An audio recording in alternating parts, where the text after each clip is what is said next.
What if Olenna Tyrell discovered R plus L equals J and used it to control the throne? Let's explore the depths of it in the video. The sun beats down on the red towers of the Red Keep as Lady Olenna Tyrell's wheelhouse rolls through the gates of King's Landing. The Queen of Thorns sits rigid against the cushioned seat, her weathered hands gripping a silver-topped cane. At 70 years old, she commands respect through sharp wit and sharper words. The gold and green banners of House Tyrell flutter above her escort as they enter the capital for the most important negotiation of the war. Renly Baratheon is dead, cut down by shadow and sorcery at Storm's End just a fortnight ago. With their king gone, House Tyrell finds itself adrift in dangerous waters. The Reach's 100,000 swords need a new cause, and Olenna means to choose wisely. Grandmother, the keep looks different than I remember, Margaery says from across the wheelhouse. The young woman peers through the curtained window at the massive fortress ahead. It always does when you're about to change who sits on its throne, Olenna replies. Her voice carries the weight of decades spent navigating court politics. Today we decide whether Joffrey Baratheon deserves our roses. The wheelhouse stops before the Red Keep's main entrance.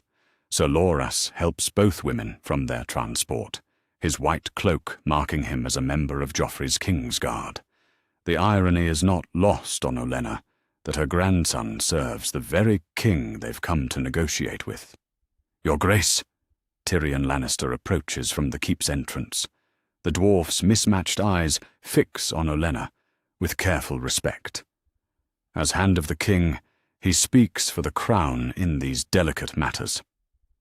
Lady Olenna, Lady Margaery, His Grace awaits your pleasure. How gracious, Olenna says. She studies Tyrion as they walk toward the throne room. The little lord has proven more capable than anyone expected. Tell me, Lord Hand, does your nephew understand what House Tyrell brings to this alliance? Food, gold, and the largest army still standing in the Seven Kingdoms, Tyrion answers without hesitation. Joffrey knows the value of roses, my lady. Does he indeed? Olenna's tone suggests she has doubts. They pass through corridors lined with Lannister guards. The red and gold everywhere reminds her how much this family has taken in the past 2 years. And what of His Grace's temperament? We've heard troubling stories. Tyrion's step falters almost imperceptibly. His Grace is young. He learns more each day. Youth is no excuse for cruelty, Olenna says. She watches Tyrion's reaction carefully. The Hand of the King chooses his next words with visible effort. The realm needs stability, Lady Olenna. Whatever Joffrey's faults, he is the rightful king. Rightful.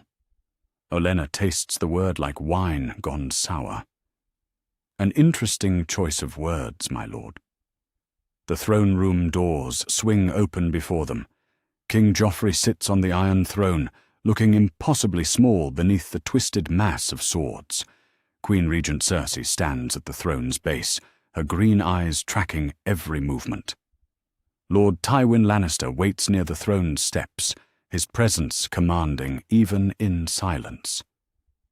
Your Grace, Olenna says with a precise curtsy. Her voice carries across the vast hall. House Tyrell is honored to stand before the Iron Throne. The formal audience proceeds as expected. Joffrey postures and threatens while Tywin guides the real negotiations. Margaery will marry the king. The Reach will declare for House Baratheon of King's Landing. The crown will forgive House Tyrell's support of the pretender Renly. But Olenna's attention wanders during the ceremony. She watches the faces around the throne, cataloguing reactions and noting silences. When Tyrion mentions loyal service to the rightful king, his eyes flick toward the floor. When Tywin speaks of legitimacy, his jaw tightens almost invisibly. The audience concludes with feast preparations and wedding plans. As courtiers disperse, Olenna finds herself walking beside Tyrion toward the Hand's Tower. The afternoon sun slants through high windows, casting long shadows across the stone floors. "You seem troubled, Lord Hand," she observes. "Does something weigh on your mind?" Tyrion glances around the empty corridor. When he speaks, his voice drops to barely above a whisper. "Do you ever wonder, Lady Olenna, how history remembers the choices we make?" "Every day," she answers truthfully. "But some choices leave deeper marks than others." "Indeed." Tyrion stops walking and faces her. "Take Ned Stark, for instance. History will remember him as honorable above all else, yet he claimed a bastard as his own, fathered so soon after his wedding that it raises questions." Olenna's eyes sharpen. Questions?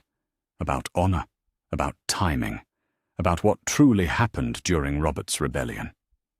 Tyrion's voice carries a weight that speaks of sleepless nights. But perhaps some questions are better left unasked.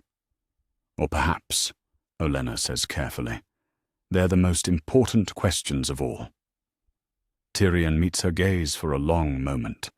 Then he nods once and continues down the corridor, leaving Olenna alone with her thoughts.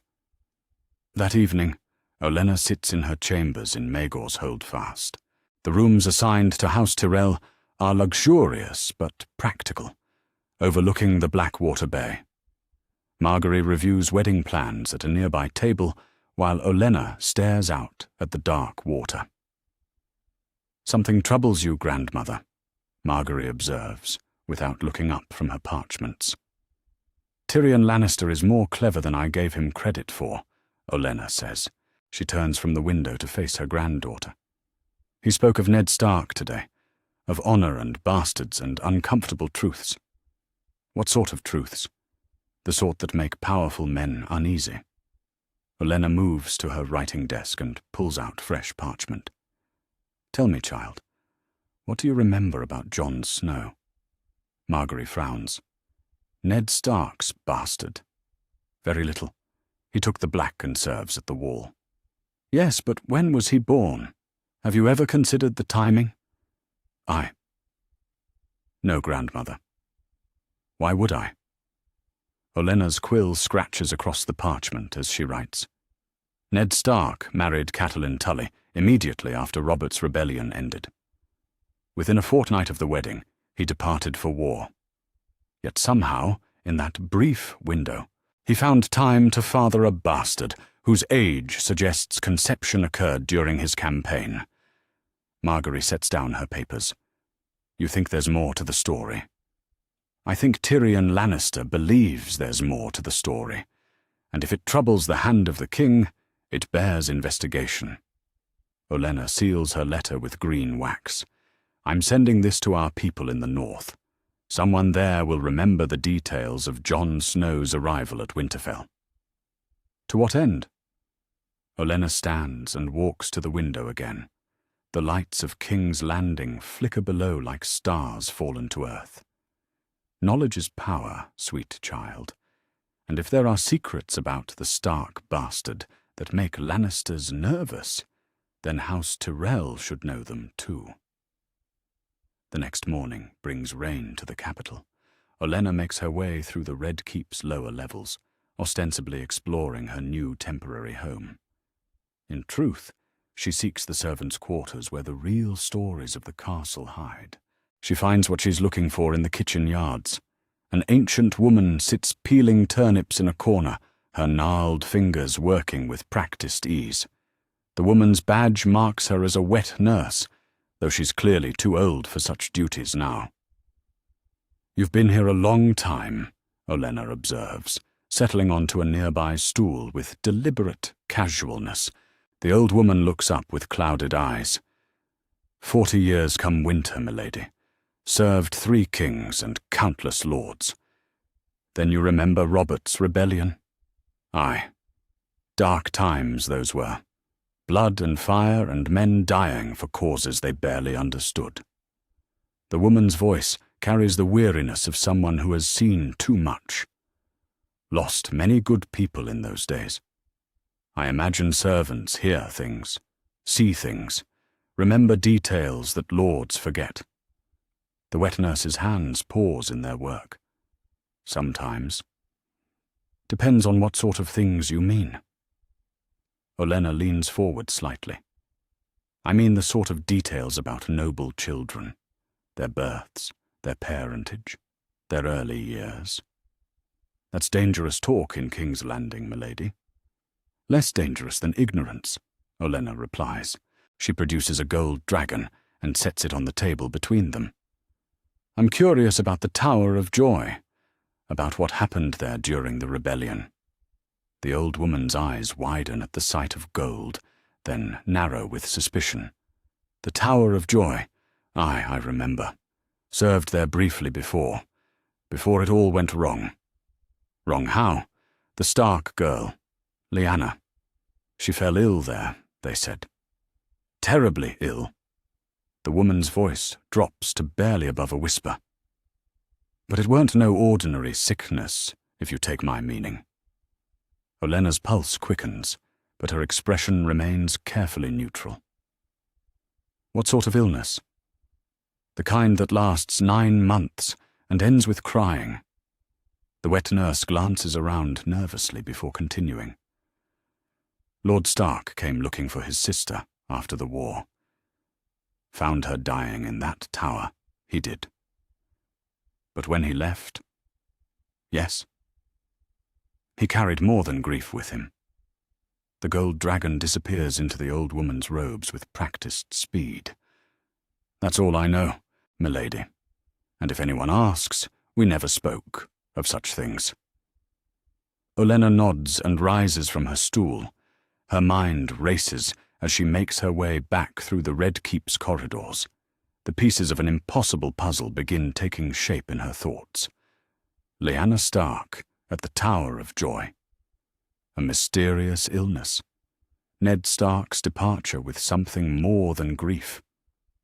By the time she reaches her chambers, the Queen of Thorns has begun to understand what she's stumbled upon. Not just a bastard's parentage, but a secret that could reshape the 7 kingdoms. If Jon Snow is not Ned Stark's bastard son but something else entirely, then the Game of Thrones has more players than anyone realizes. And Olenna Tyrell means to find out exactly who those players are. The morning sun filters through the tall windows of the Red Keep's library as Lady Olenna makes her way between towering shelves of ancient tomes.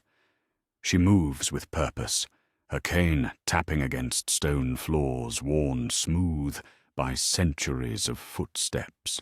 Today marks her 3rd day in King's Landing, and already she has learned more than most lords discover in years.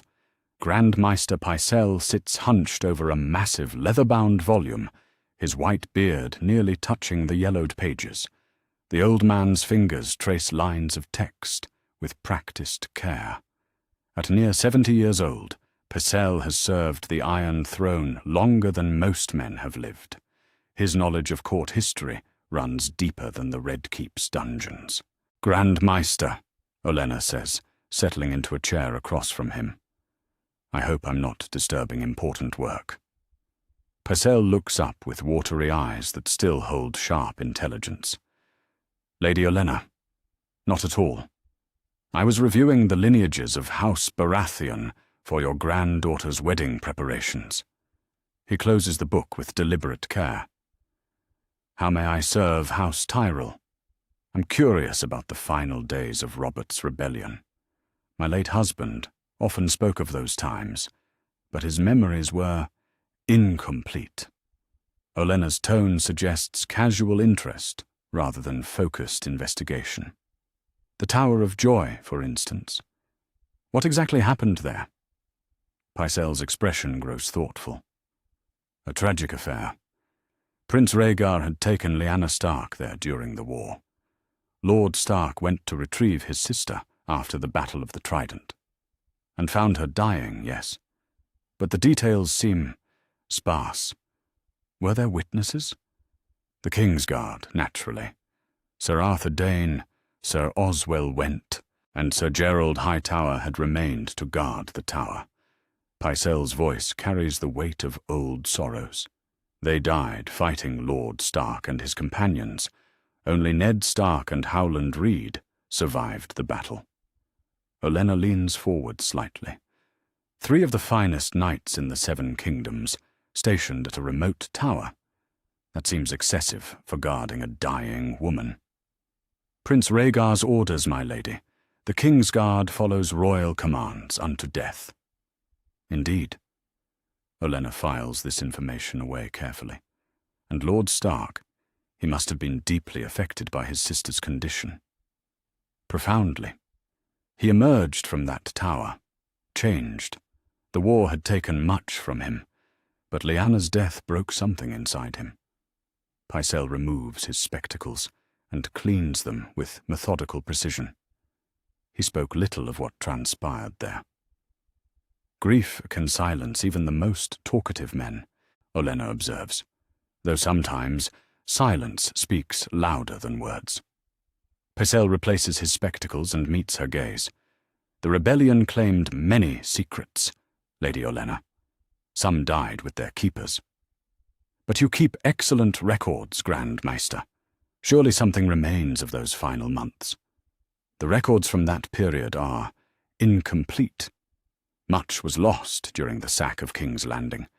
What remains focuses on battles and political arrangements, rather than personal details. Olenna nods as if satisfied, but her mind works furiously. Pycelle's careful words suggest he knows more than he reveals. The absent records could mean destruction or deliberate concealment. Either possibility supports her growing suspicions. She leaves the library with more questions than answers, but patterns begin emerging from the fragments. 3 Kingsguard members dead defending a tower. Ned Stark's profound change after his sister's death. Missing records from crucial months.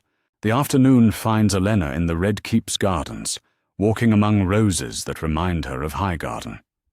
The sept of Baelor's bells ring the hour across the city as she makes her way toward a small pavilion where Lord Varys sits feeding birds from a silver dish. Lady Olenna, Varys says, without looking up from his feathered companions, how pleasant to see you enjoying our gardens. Lord Varys. She settles onto a stone bench near the pavilion. I was hoping we might speak privately. Privacy is such a rare commodity in King's Landing. Varys scatters breadcrumbs with deliberate care. But these little birds care nothing for human secrets. Yet they see everything, Olenna replies, much like their master. Varys's soft laugh carries genuine amusement. You flatter me, my lady. I merely listen to whispers that others ignore. Then perhaps you've heard whispers about the North, about certain notable residents of Winterfell. The North holds many notable residents. The Starks have ruled there for thousands of years.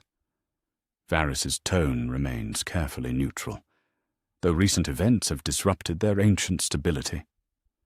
I'm particularly curious about Jon Snow, Ned Stark's bastard son. The eunuch's hands pause momentarily before continuing their bird-feeding ritual. A bastard's life is rarely noteworthy, Lady Olenna. Why would such a figure interest House Tyrell? Call it an old woman's curiosity. The Honourable Ned Stark, claiming a bastard so soon after his marriage. It seems uncharacteristic. Men are often different in war than in peace, Varys observes. Combat changes people in unexpected ways. Indeed it does. Olenna watches a red finch land near her feet, though some changes reveal hidden truths rather than creating new ones. Truth is a dangerous word in King's Landing, my lady. Only when it threatens the wrong people. She meets Varys's pale eyes directly. Tell me, Lord Varys, in all your years of listening to whispers, have you ever heard anything unusual about Jon Snow's parentage? Varys sets down his dish and brushes crumbs from his silk robes.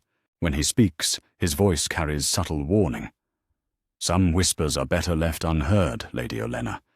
They can lead curious minds into treacherous waters, or they can lead wise minds to valuable shores. Perhaps, but wisdom lies in knowing which waters are safe to navigate. Varys stands and gathers his feeding supplies. I trust your voyage through King's Landing proves enlightening. He departs with characteristic grace, leaving Olenna alone among the roses. The conversation reveals nothing concrete, but Varys's evasions speak volumes. The Master of Whisperers knows something about Jon Snow that he considers dangerous to discuss. Such caution from the man who trades in every secret suggests knowledge worth pursuing. That evening, Olenna sits in her chambers writing letters by candlelight.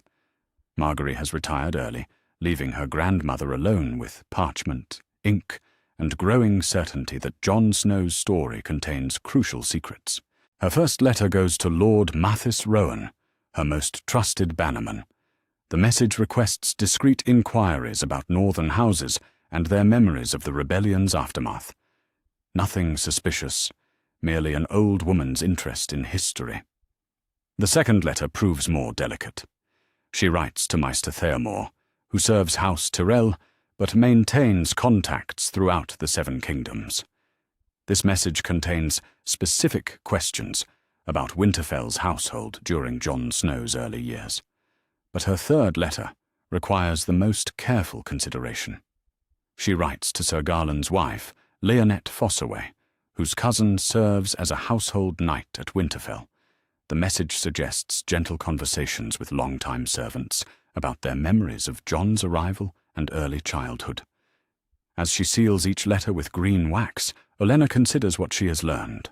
The timeline grows clearer with each new detail. Lyanna Stark disappears during the rebellion. Rhaegar dies at the Trident. Ned arrives at the Tower of Joy to find his sister dying under Kingsguard protection. And somehow, during this same period, Jon Snow comes into existence. The coincidences mount too high for comfort. Ned's behavior after the rebellion, the Kingsguard's strange deployment, Varys's careful evasions, Pycelle's missing records. A soft knock interrupts her thoughts. "Enter," she calls. Sir Garrett Flowers steps into the chamber. The knight serves House Tyrell with absolute loyalty, his bastard birth ensuring devotion to those who elevate him above his station. At 40 years old, he combines battlefield experience with courtly discretion. "My lady, the letters you requested prepared for dispatch." "Excellent." Olenna hands him her 3 sealed messages. "Send the first 2 by normal channels. The third requires special care." "Of course, my lady. Shall I arrange for responses through usual means?" "No. Establish a private correspondence system. Use merchants and traveling knights rather than Maester's ravens. I want these communications to remain informal." Garrett nods his understanding. Years of service have taught him when questions are unwelcome. "One more thing, Sir Garrett. I need someone reliable in the north, someone who can move freely and ask casual questions without arousing suspicion." "I may know such a person. My nephew serves with a merchant company that trades between White Harbour and Winterfell. Septon Donnell's son, if you remember him. Young Davos Flowers. I remember him well. Quick mind, pleasant manner, easy to underestimate. The same. He could arrange business in Winterfell and speak with locals about old times. Perfect. Send word immediately. I want him in Winterfell within the fortnight." After Garrett departs, Olenna returns to her contemplation. The pieces of her investigation begin taking shape, like a vast game of Sivas. Jon Snow stands at the center, but his true significance remains hidden behind carefully maintained lies. She thinks of Tyrion's uncomfortable words about Ned Stark's honor, of Pycelle's missing records and careful evasions, of Varys's warning about dangerous waters. All roads lead back to the Tower of Joy, and whatever secret died there with Lyanna Stark. But Olenna Tyrell has spent 70 years learning that death rarely takes secrets to the grave. Someone always remembers. Someone always knows. And if Jon Snow represents more than a bastard's shame, if his parentage connects to greater truths about the rebellion and its aftermath, then House Tyrell must learn those truths before others do. The Game of Thrones has countless players, but knowledge remains the most powerful piece on the board. Olenna means to collect every available piece before deciding how to play them. Outside her window, King's Landing settles into its restless sleep, but the Queen of Thorns continues working, weaving plans that stretch from the Red Keep to Winterfell's walls. Jon Snow may be a bastard at the wall, but bastards sometimes carry the most valuable secrets of all, and Olenna Tyrell has never met a secret she couldn't eventually uncover. The rain pounds against the windows of Olenna's chambers as she breaks the seal on a letter that has travelled from Winterfell to King's Landing in record time. 2 weeks have passed since she dispatched Davos Flowers north, and his report arrives precisely when expected. The young man's merchant connections prove invaluable for swift, discreet communication. Olenna unfolds the parchment carefully, her weathered fingers steady despite her racing pulse. Davos writes in the simple hand of a tradesman, but his words carry the weight of revelation. My lady, the servants at Winterfell remember Lord Stark's return from the rebellion well. He arrived on a rain-soaked morning, carrying an infant wrapped in blue cloth. The child cried constantly those first days, and Lord Stark would allow no one else to tend him. Old Nan, who still lived then, claimed she had never seen him so protective of anything, not even his true-born children. Olenna pauses in her reading. Blue cloth. Blue. The colour carries significance beyond mere chance. House Stark's colours are grey and white, yet Ned wrapped the child in blue. She continues reading. The wet nurse assigned to Jon remembers Lord Stark's specific instructions. The boy was never to be called Snow until he came of age. Before that, he was simply Jon, or the child.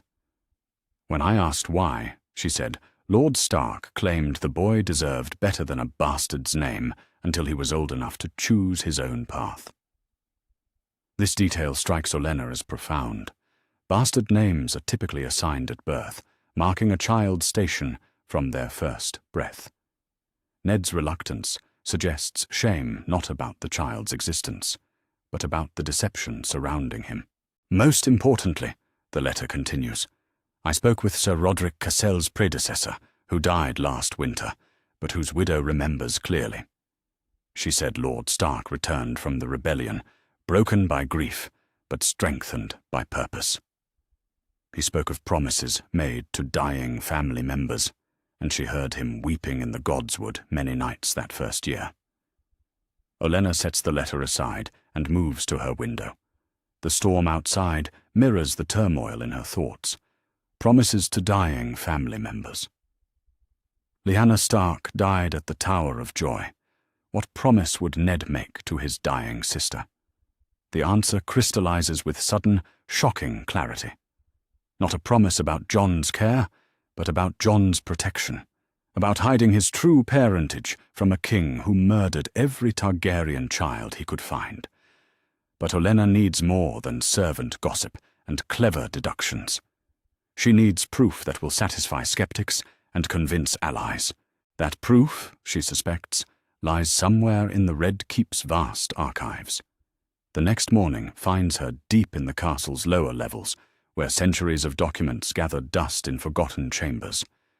She carries a single candle and wears the plain grey dress of a minor court lady. Anyone who discovers her will see an elderly woman lost in the castle's maze of corridors. The archive room she seeks sits behind a door marked only with faded Targaryen symbols. Inside, shelves reach toward shadowed ceilings packed with scrolls and books that chronicle the reigns of kings long dead. Dust motes dance in her candlelight as she begins her methodical search. Hours pass as she examines documents from Robert's rebellion. Most contain the expected material, battle reports, casualty lists, and political correspondence. But Olenna searches for personal letters, private communications that might reveal the human stories behind the war's grand narrative. In a chest marked with Prince Rhaegar's personal seal, she discovers what she seeks. The container holds fragments of letters, some burned, others torn, all bearing signs of hasty destruction. Someone tried to eliminate these documents, but failed to complete the task.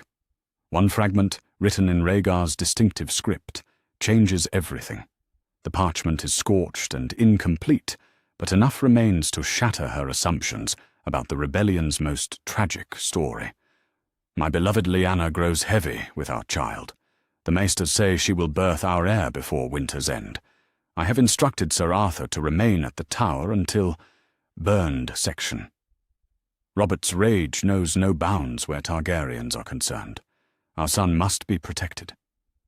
Olenna's hands tremble as she reads the words again. Our son. Not abduction and rape, but love and marriage. Not political hostage, but willing bride. And most crucially, not bastard, but legitimate heir. She searches the remaining fragments with renewed urgency. Another piece provides the final confirmation. The Prince and Lady Lyanna were wed by Septon Miles in the ancient manor. I witnessed their vows before the weirwood at Torn section, their union blessed by both old gods and new. The evidence overwhelms her careful composure. Jon Snow is not Ned Stark's bastard son, but Rhaegar Targaryen's legitimate heir. The boy at the wall carries royal blood that makes his claim to the Iron Throne stronger than any living person's. But more than that, Jon represents the union of ice and fire, Stark and Targaryen, north and south. His very existence bridges the realm's deepest divisions. Olenna carefully wraps the letter fragments in silk and conceals them within her robes. This evidence must remain secret until she decides how best to use it. Knowledge is power, but premature revelation can prove fatal. She returns to her chambers as the afternoon sun breaks through the storm clouds. Margaery sits at her embroidery frame, working on a tapestry that will grace the throne room after her wedding to Joffrey. You've been gone all morning, grandmother, Margaery observes without looking up from her needlework. Exploring the castle's history? Something like that. Olenna settles into her chair and begins composing a new letter. Tell me, child, what do you know of dragon eggs? Margaery's needle pauses mid-stitch. Dragon eggs. They're extinct, aren't they? The last dragons died out during the Dance of Dragons. The last dragons, yes. But eggs sometimes survive longer than their parents. Olenna dips her quill in fresh ink. Theoretical eggs, you understand. Ones that might hatch under the right circumstances. I don't understand. Patience, sweet child. Sometimes the most valuable things remain hidden until conditions are perfect for their emergence. Olenna begins writing with careful deliberation. For now, focus on your wedding preparations. Let your old grandmother worry about theoretical possibilities. The letter she composes goes to Lord Willis Tyrell at Highgarden. Her eldest grandson commands the respect of the Reach's most powerful lords, and his strategic mind equals her own. The message speaks carefully of northern opportunities and southern advantages, using language that will mean nothing to interceptors, but everything to family. A second letter goes to Lady Allery Hightower, Olenna's daughter by marriage and mother to Margaery. This message discusses wedding logistics, but contains hidden instructions about discreetly approaching specific northern houses whose loyalty to the Starks runs deeper than their fear of the Iron Throne. But her third letter proves most crucial. She writes to Lord Howland Reed of Greywater Watch, the only living person besides Ned Stark who witnessed Lyanna's final moments. The message introduces herself as a student of history, interested in preserving the memory of noble sacrifices made during Robert's rebellion. As she seals each letter with green wax, Olenna considers her next moves. Jon Snow's true parentage gives House Tyrell unprecedented leverage, but that leverage must be used carefully. Reveal the truth too early, and enemies will eliminate Jon before he can press his claim. Wait too long, and others might discover the secret first. The game requires perfect timing and absolute secrecy. Olenna must position House Tyrell as Jon's most valuable allies while maintaining their current alliance with the Lannisters. A delicate balance, but one that could elevate roses above lions permanently. She thinks of Robert Baratheon's famous hatred for Targaryens. The king who smashed Rhaegar's chest at the Trident would have murdered Jon without hesitation. Ned Stark's deception saved the boy's life. But now that protection has become a political weapon of unprecedented power, Jon Snow believes himself a bastard bound to the Night's Watch. In truth, he stands as the rightful heir to the Iron Throne, son of the last Targaryen prince and the daughter of Winterfell. His claim supersedes not only Joffrey's bastard pretensions, but even Daenerys Targaryen's exiled ambitions. But Jon remains ignorant of his heritage, isolated at the Wall, sworn to vows that prevent him from pressing any claim.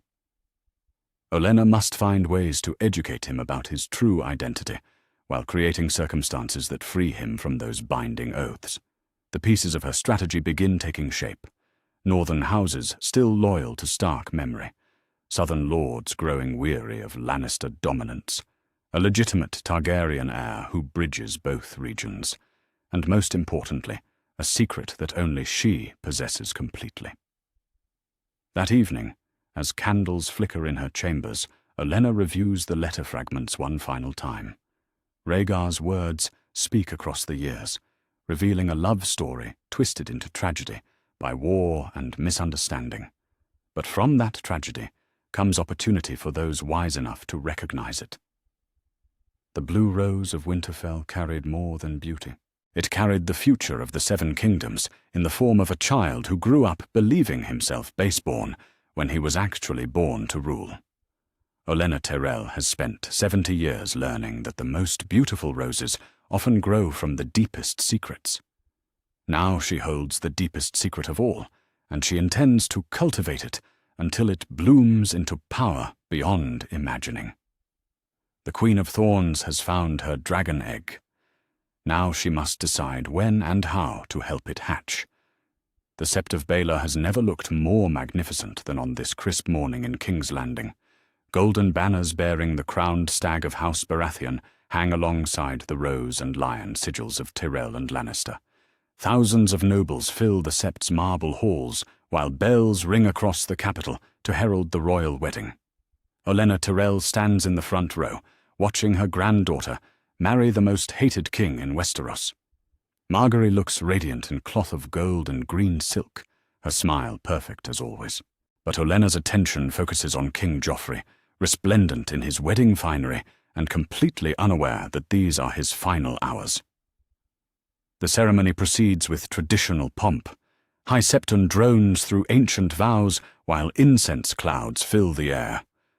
Joffrey's golden crown catches the morning light streaming through stained glass windows. He grins with cruel satisfaction as nobles bow before his throne of lies. The realm shall know peace under their united rule, the High Septon intones, blessing the royal couple. Peace. Olenna almost laughs at the irony. Joffrey's idea of peace involves torture chambers and severed heads on spikes. But his reign ends today, and with it begins a new game that reaches far beyond King's Landing's walls. As guests file from the Sept toward the Red Keep's throne room, Olenna intercepts Sir Dontos Hollard near the massive doors. The Broken Knight serves as her unwitting accomplice, though he believes he works only to save Sansa Stark from the king's cruelty.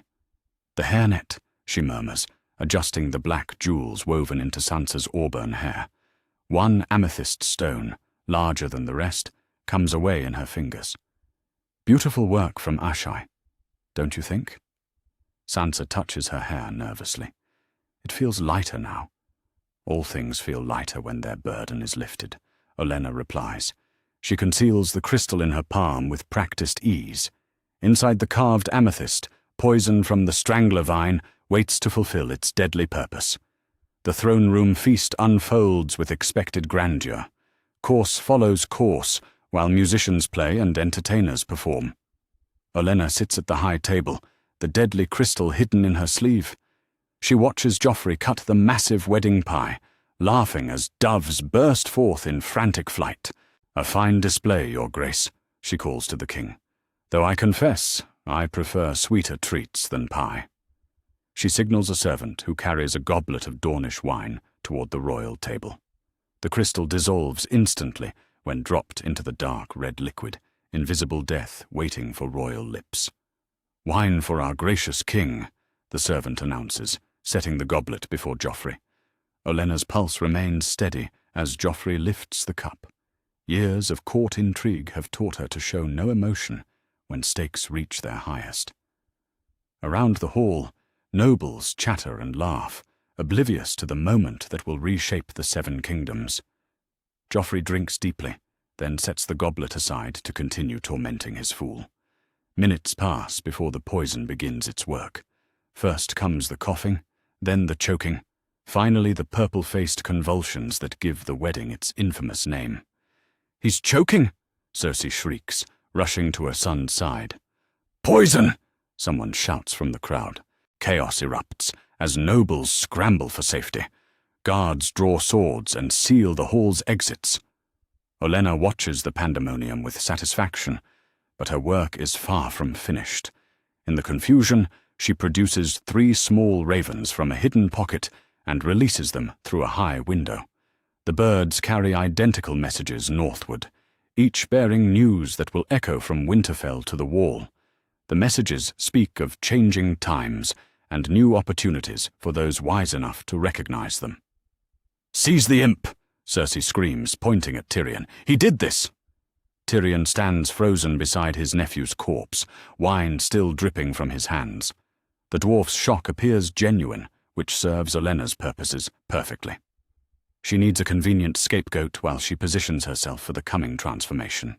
"Poor Tyrion," she murmurs to Margaery as guards arrest the hand of the king. "Always in the wrong place, at the worst time." Margaery's face shows appropriate horror at her husband's death, but her grandmother detects steel beneath the performance. What happens now? Now Prince Tommen becomes king, and you become queen again. A much more manageable arrangement for everyone involved. Olenna's voice carries satisfaction disguised as sympathy. Young kings need wise guidance. As the throne room empties and Joffrey's body is carried away, Olenna contemplates her next moves. Tommen's coronation will proceed within days, but the real power now rests with those who control the boy king, and Olenna means to ensure that control serves larger purposes than Lannister ambition.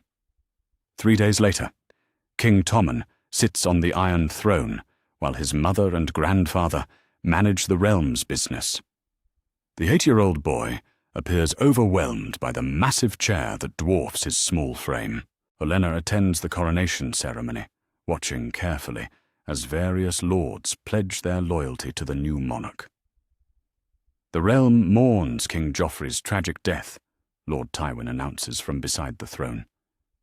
But House Baratheon's line continues through his brother. Long live King Tommen. Long live the king! The assembled nobles chant. Olenna joins the chorus, while considering the fragility of Tommen's position. The boy rules only through Lannister support, and that support depends on marriages and alliances that could shift with changing circumstances. If a stronger claimant emerged, one with unquestionable legitimacy, how many lords would abandon their current loyalties? That evening, she sits in her chambers, composing the most important letter of her life. The message goes to Jon Snow at Castle Black, written in the careful language of a noble lady expressing concern for the realm's defenders. "Lord Snow," she begins, using the courtesy title that bastards sometimes receive. "House Tyrell has long admired the Night's Watch's service to the realm. In these troubled times, we wish to support your sacred mission against the darkness beyond the wall." She continues with offers of supplies, gold, and men. Nothing suspicious, merely a wealthy house supporting the Watch as many nobles do. But embedded within the practical language are careful phrases designed to plant specific thoughts. These dark times remind us that blood tells true, and noble heritage calls to those who would serve the greater good. The realm needs leaders who understand both duty and destiny, especially in its furthest reaches where ancient threats stir. Blood tells true. Noble heritage, duty and destiny.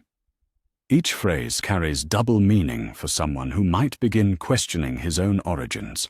The letter concludes with an invitation to correspond regularly, offering House Tyrell's friendship to the Watcher's new Lord Commander. Olenna seals it with green wax and hands it to Sir Garth for immediate dispatch. A second letter goes to Lord Howland Reed at Greywater Watch. This message speaks more directly about preserving the memory of those who died during Robert's rebellion, particularly the tragic fate of Lyanna Stark. Olenna carefully avoids direct accusations, but the implications are clear for anyone who lived through those events. History often obscures the truth about noble sacrifices, she writes. Perhaps the time approaches when hidden truths should be revealed to honor those who died protecting the innocent. That night, Margaery visits her grandmother's chambers for their first private conversation since Joffrey's death. The young woman enters quietly, her face thoughtful, as she settles into a chair by the fireplace. "Grandmother, I need to understand what's really happening. Joffrey's death wasn't random chance." Olenna sets aside her embroidery and meets her granddaughter's gaze. "You're right to suspect deeper currents. The Game of Thrones involves more than removing inconvenient kings. Then tell me what you're truly planning." "I'm planning to elevate House Tyrell beyond its current position, not just through marriages and alliances, but by recognizing opportunities that others miss." Olenna's voice carries the weight of absolute conviction. There are claimants to power that most people never consider, forgotten heirs whose blood speaks to legitimacy beyond current understanding. Margaery leans forward. "What sort of heirs?" "The sort hidden in plain sight, protected by lies that served their purpose but may no longer be necessary." Olenna stands and moves to the window, gazing north toward the wall. "Tell me, child, what do you know of Rhaegar Targaryen's final years? He died at the Trident. Robert's hammer smashed his chest." "Yes, but before that, his relationship with Lyanna Stark, the reasons for their association." Margaery's eyes widen as understanding begins to dawn. "You think there's more to that story than abduction and rape?" "I think Robert's rebellion was built on a fundamental misunderstanding, and I think that misunderstanding produced consequences that could reshape the realm if properly revealed. Jon Snow." Olenna turns back to her granddaughter, impressed by the young woman's quick comprehension. "Indeed, the bastard who isn't a bastard, the Stark who carries Targaryen blood, the heir who doesn't know his heritage. But he's sworn to the Night's Watch. Oaths can be set aside for higher purposes. Kings have the power to release men from their vows, and future kings will need allies who remember their support." Olenna returns to her chair with renewed energy. "Our task is to position ourselves as indispensable to Jon Snow before he understands his true value." Margaery absorbs this information carefully. "You're gambling everything on a bastard at the wall who might refuse a crown even if offered." "I'm investing in the future, child. Joffrey was an obstacle to peace and stability. Tommen is a tool that others can manipulate. But Jon Snow represents something unprecedented, a bridge between North and South, between tradition and change. And if you're wrong about his parentage, then we've simply supported the Night's Watch generously, which costs little and gains us northern gratitude." Olenna's smile carries the confidence of someone who has calculated every angle. "But if I'm right, we'll be remembered as the house that recognized a true king before anyone else." Outside their window, King's Landing settles into restless sleep under Tommen's new reign. But in the Red Keep's highest tower, two women plan for a future that reaches far beyond the capital's walls. Ravens fly north, carrying messages that will echo across the Seven Kingdoms, and the Game of Thrones expands to include players who don't yet know they're playing, the Queen of Thorns has eliminated her first obstacle and begun positioning her most valuable pieces. The real game has just begun. The icy wind howls across the wall as Jon Snow stands atop the 700-foot barrier of ice and ancient magic. Below him stretches the haunted forest, where others gather their strength, while behind him lies the 7 kingdoms torn apart by war.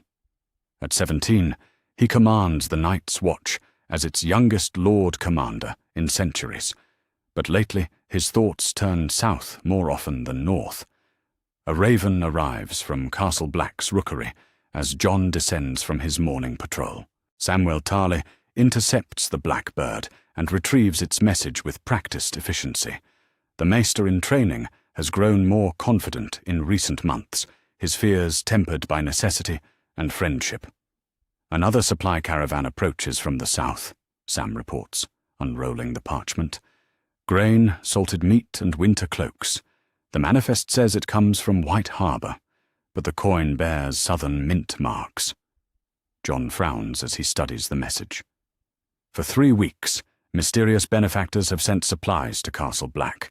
The deliveries arrive with perfect timing, always containing exactly what the watch needs most. No requests for payment accompany the goods, no demands for recognition or favour. Someone wants the Night's Watch well supplied, he observes. But why remain anonymous? Perhaps they fear association with oath-breakers and criminals, Dolorous Ed suggests from nearby. The dour steward sorts through inventory reports with his characteristic pessimism. Or maybe they're fattening us up before the slaughter. Nothing good ever comes from southern charity. Jon considers this possibility. The War of the 5 Kings has made enemies of former friends throughout the realm. Supporting the Night's Watch publicly might anger the wrong faction, leading wise benefactors to conceal their generosity. The supply wagons arrive that afternoon, escorted by merchants from White Harbour who claim ignorance about their cargo's true origins. Among the travellers rides a man who introduces himself as Maester Qyburn, seeking shelter while travelling north to serve House Umber. His chain bears links of various metals, marking him as learned in multiple disciplines. Lord Commander, Qyburn says with practiced deference, might I impose upon your hospitality for a few days? The roads grow dangerous, and travelling alone invites bandits. Jon agrees readily. The Night's Watch always welcomes Meisters, especially ones carrying news from the south. Over the evening meal, Qyburn shares reports from King's Landing about Joffrey's death and Tommen's coronation. But his most interesting contribution comes later, when he approaches Jon privately in the Lord Commander's chambers. I carry texts that might interest you, Qyburn explains, producing a leather satchel filled with ancient books, histories of the Targaryen dynasty, genealogies of noble houses, and studies of royal succession laws, perhaps useful for understanding the current chaos. Jon examines the volumes with growing fascination. One book, bound in red leather, details the legal principles governing royal inheritance. Another chronicles the lives of Targaryen princes, their marriages and offspring documented with careful precision. Why show me these? Knowledge is valuable, my lord. Understanding how kingdoms rise and fall, how bloodlines determine destiny, how hidden truths shape the future. Qyburn's voice carries subtle weight. Your position here places you outside the game, but not beyond its reach. That night, Jon reads by candlelight until his eyes burn. The texts reveal complexities of royal succession that he never considered. Legitimate heirs can emerge from unexpected places. Bastards sometimes carry royal blood through secret marriages. Hidden princes occasionally appear when their kingdoms need them most. One passage particularly captures his attention. The Targaryen restoration under Aegon the Unlikely proved that royal blood calls to the throne, regardless of circumstances. Even those raised in exile or obscurity can reclaim their birthright when the realm requires healing. Jon closes the book and stares into his chamber's fireplace.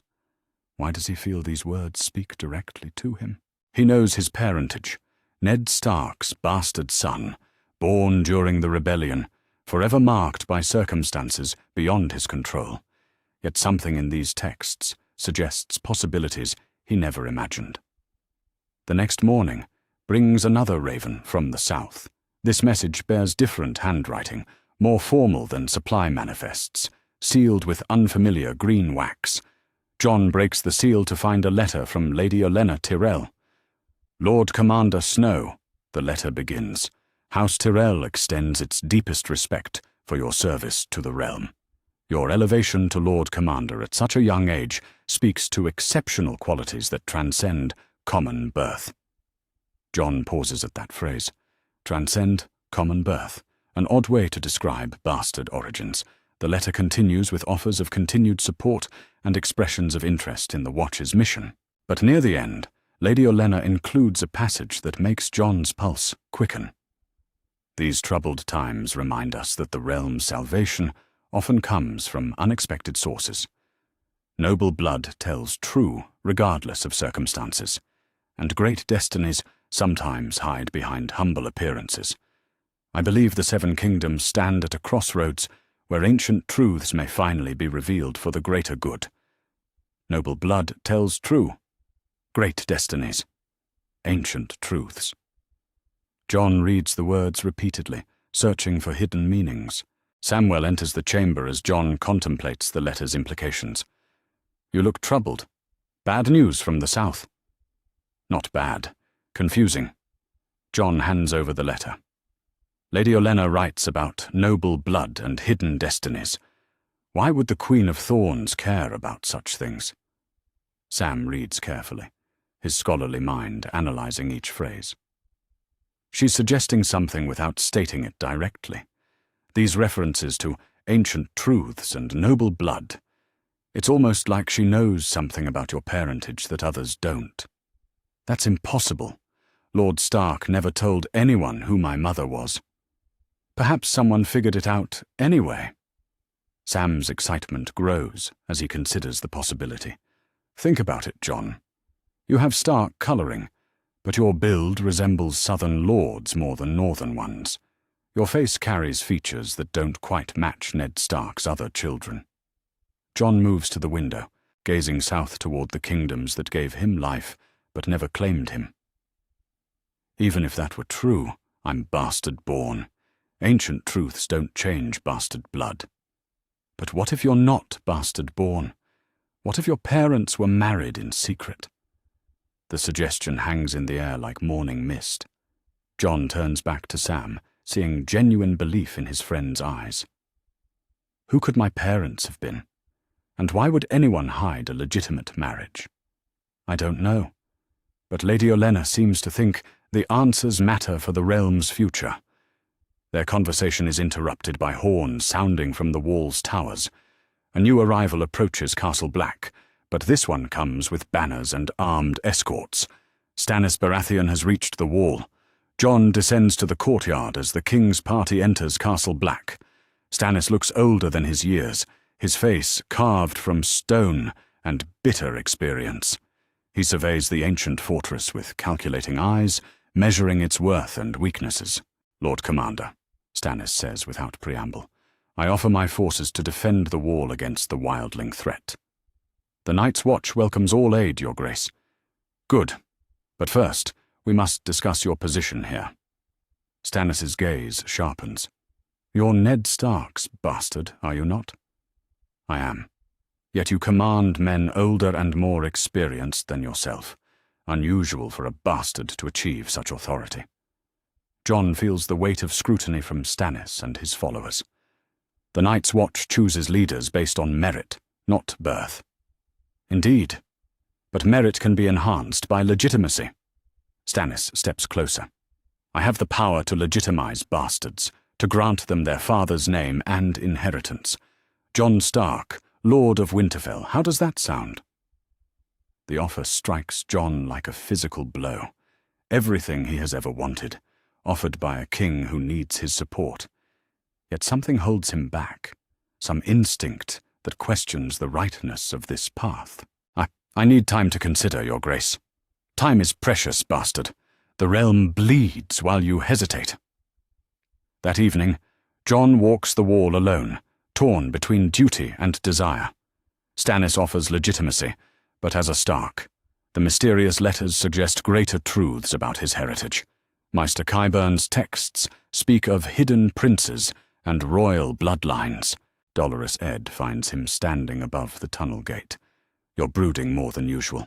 Even for you, that's impressive. Stannis wants to legitimize me. Make me Jon Stark, Lord of Winterfell. And you're not jumping at the chance. Most bastards would kill for such an offer. That's just it. I don't feel like most bastards anymore.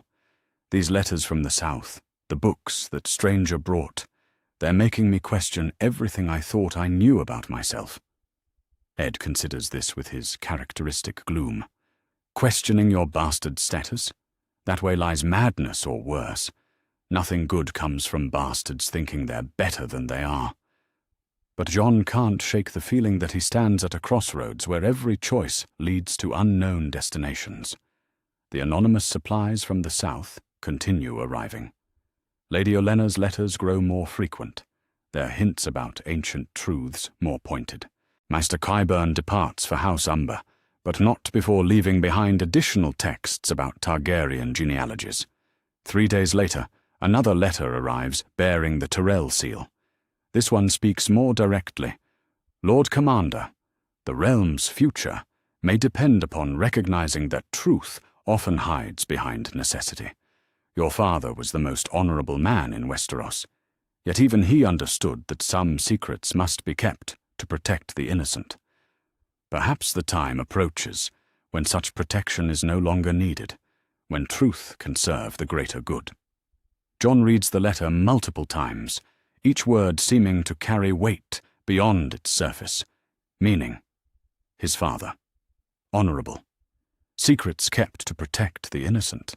The implications dance just beyond his understanding, like shapes glimpsed through morning fog.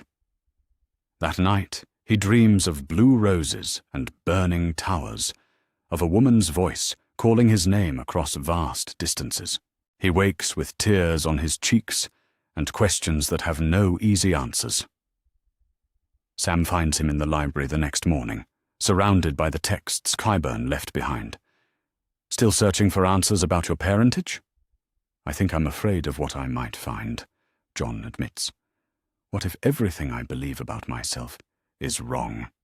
Then you'll deal with the truth, whatever it is. That's what honorable men do. Honor. The word follows Jon throughout his duties that day. Honor bound Ned Stark to claim a bastard as his son. But what if that bastard wasn't really his? What if honor demanded a different kind of protection, a different kind of truth? The sun sets behind the wall as Jon stands in his chambers, Lady Olenna's latest letter in his hands. Outside his window, the realm tears itself apart in war, while ancient threats gather beyond the wall. But inside his heart, a different battle rages between the boy who believed himself baseborn and the man who begins to suspect his true heritage reaches toward throne and crown. The Queen of Thorns has planted seeds of doubt and possibility. Now those seeds begin to sprout, growing toward a revelation that could change everything. The throne room of the Red Keep buzzes with mourning courtiers as King Tommen holds his first formal audience since Joffrey's death. The 8-year-old king sits awkwardly on the Iron Throne while Lord Tywin stands at its base, his commanding presence making it clear who truly rules the Seven Kingdoms. Queen Mother Cersei hovers nearby, her green eyes scanning the assembled nobles for threats and opportunities. Lady Olenna watches from the crowd as Margaery approaches the throne with practiced grace. Her granddaughter wears cloth of gold that catches the light streaming through the hall's tall windows, every inch the future queen. The formal betrothal ceremony will cement the alliance between roses and lions while advancing Olenna's larger strategy. Your Grace, Margaery says with a perfect curtsy. House Tyrell pledges its eternal loyalty to House Baratheon and the Iron Throne. Young Tommen's face lights up as he looks down at his beautiful bride-to-be. Lady Margaery, I'm honored to accept your pledge. We'll be very happy together. Indeed we will, Your Grace. Margaery's smile could melt winter itself. I look forward to serving the realm as your queen. Olenna approves of the performance while cataloguing the reactions around the throne. Tywin's satisfaction is evident, but controlled. Cersei forces a smile that doesn't reach her eyes. The gathered lords murmur approval of this union between the crown and the Reach's vast wealth, but Olenna's attention focuses on the letters concealed within her sleeve. 3 messages that will travel north today, each carefully crafted to advance her true purpose while maintaining perfect deniability. The formal ceremony concludes with feast preparations and wedding plans. As courtiers disperse, Olenna finds herself walking beside Queen Mother Cersei toward the royal apartments. The lioness appears troubled despite her daughter by marriage's successful introduction. Your granddaughter comports herself well, Cersei observes. Tommen seems quite taken with her. Young love is a beautiful thing, Olenna replies. Though I confess concern about the realm's stability, these reports from the north grow troubling. Cersei's pace slows. What reports? Whispers about northern lords questioning the crown's authority. Some speak of independence, others of finding their own king. Olenna's voice carries carefully calculated worry. Perhaps stronger action is needed to secure their loyalty. Father handles northern affairs. The rebels will submit or be destroyed. Of course, but sometimes harsh measures create more problems than they solve. Olenna pauses at a crossroads in the corridor. Take the Night's Watch, for instance. They protect the realm's northern borders, yet receive little support from the crown. A few kind gestures might buy considerable goodwill. The Night's Watch consists of criminals and oath-breakers. Led by Ned Stark's bastard, who commands surprising respect among northern houses, Jon Snow may prove useful for maintaining peace on the wall. Cersei's eyes narrow at the mention of any Stark name.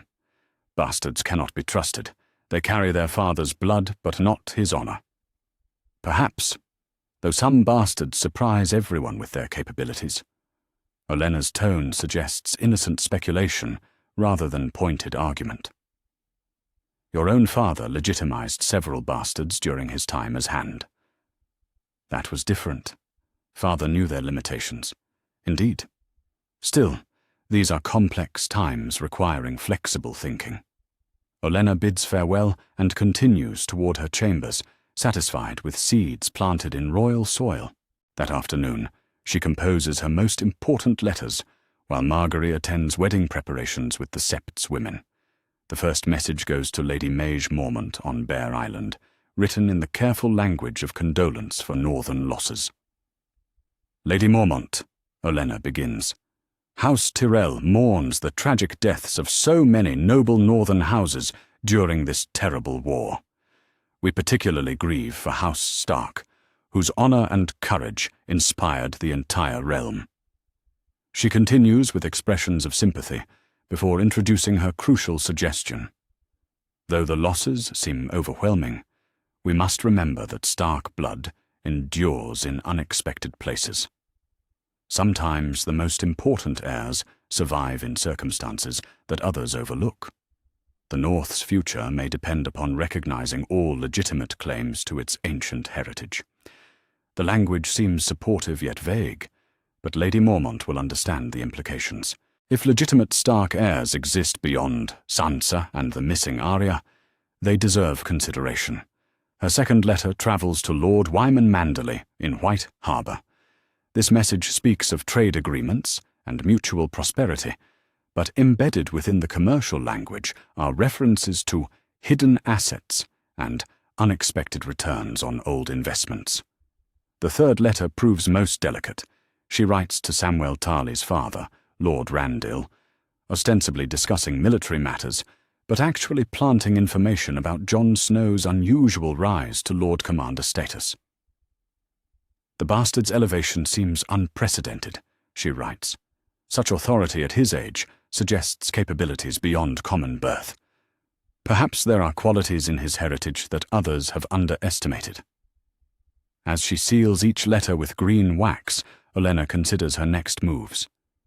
Building a coalition requires patience and perfect timing. Too much pressure too quickly will shatter the delicate web she's weaving across the 7 kingdoms.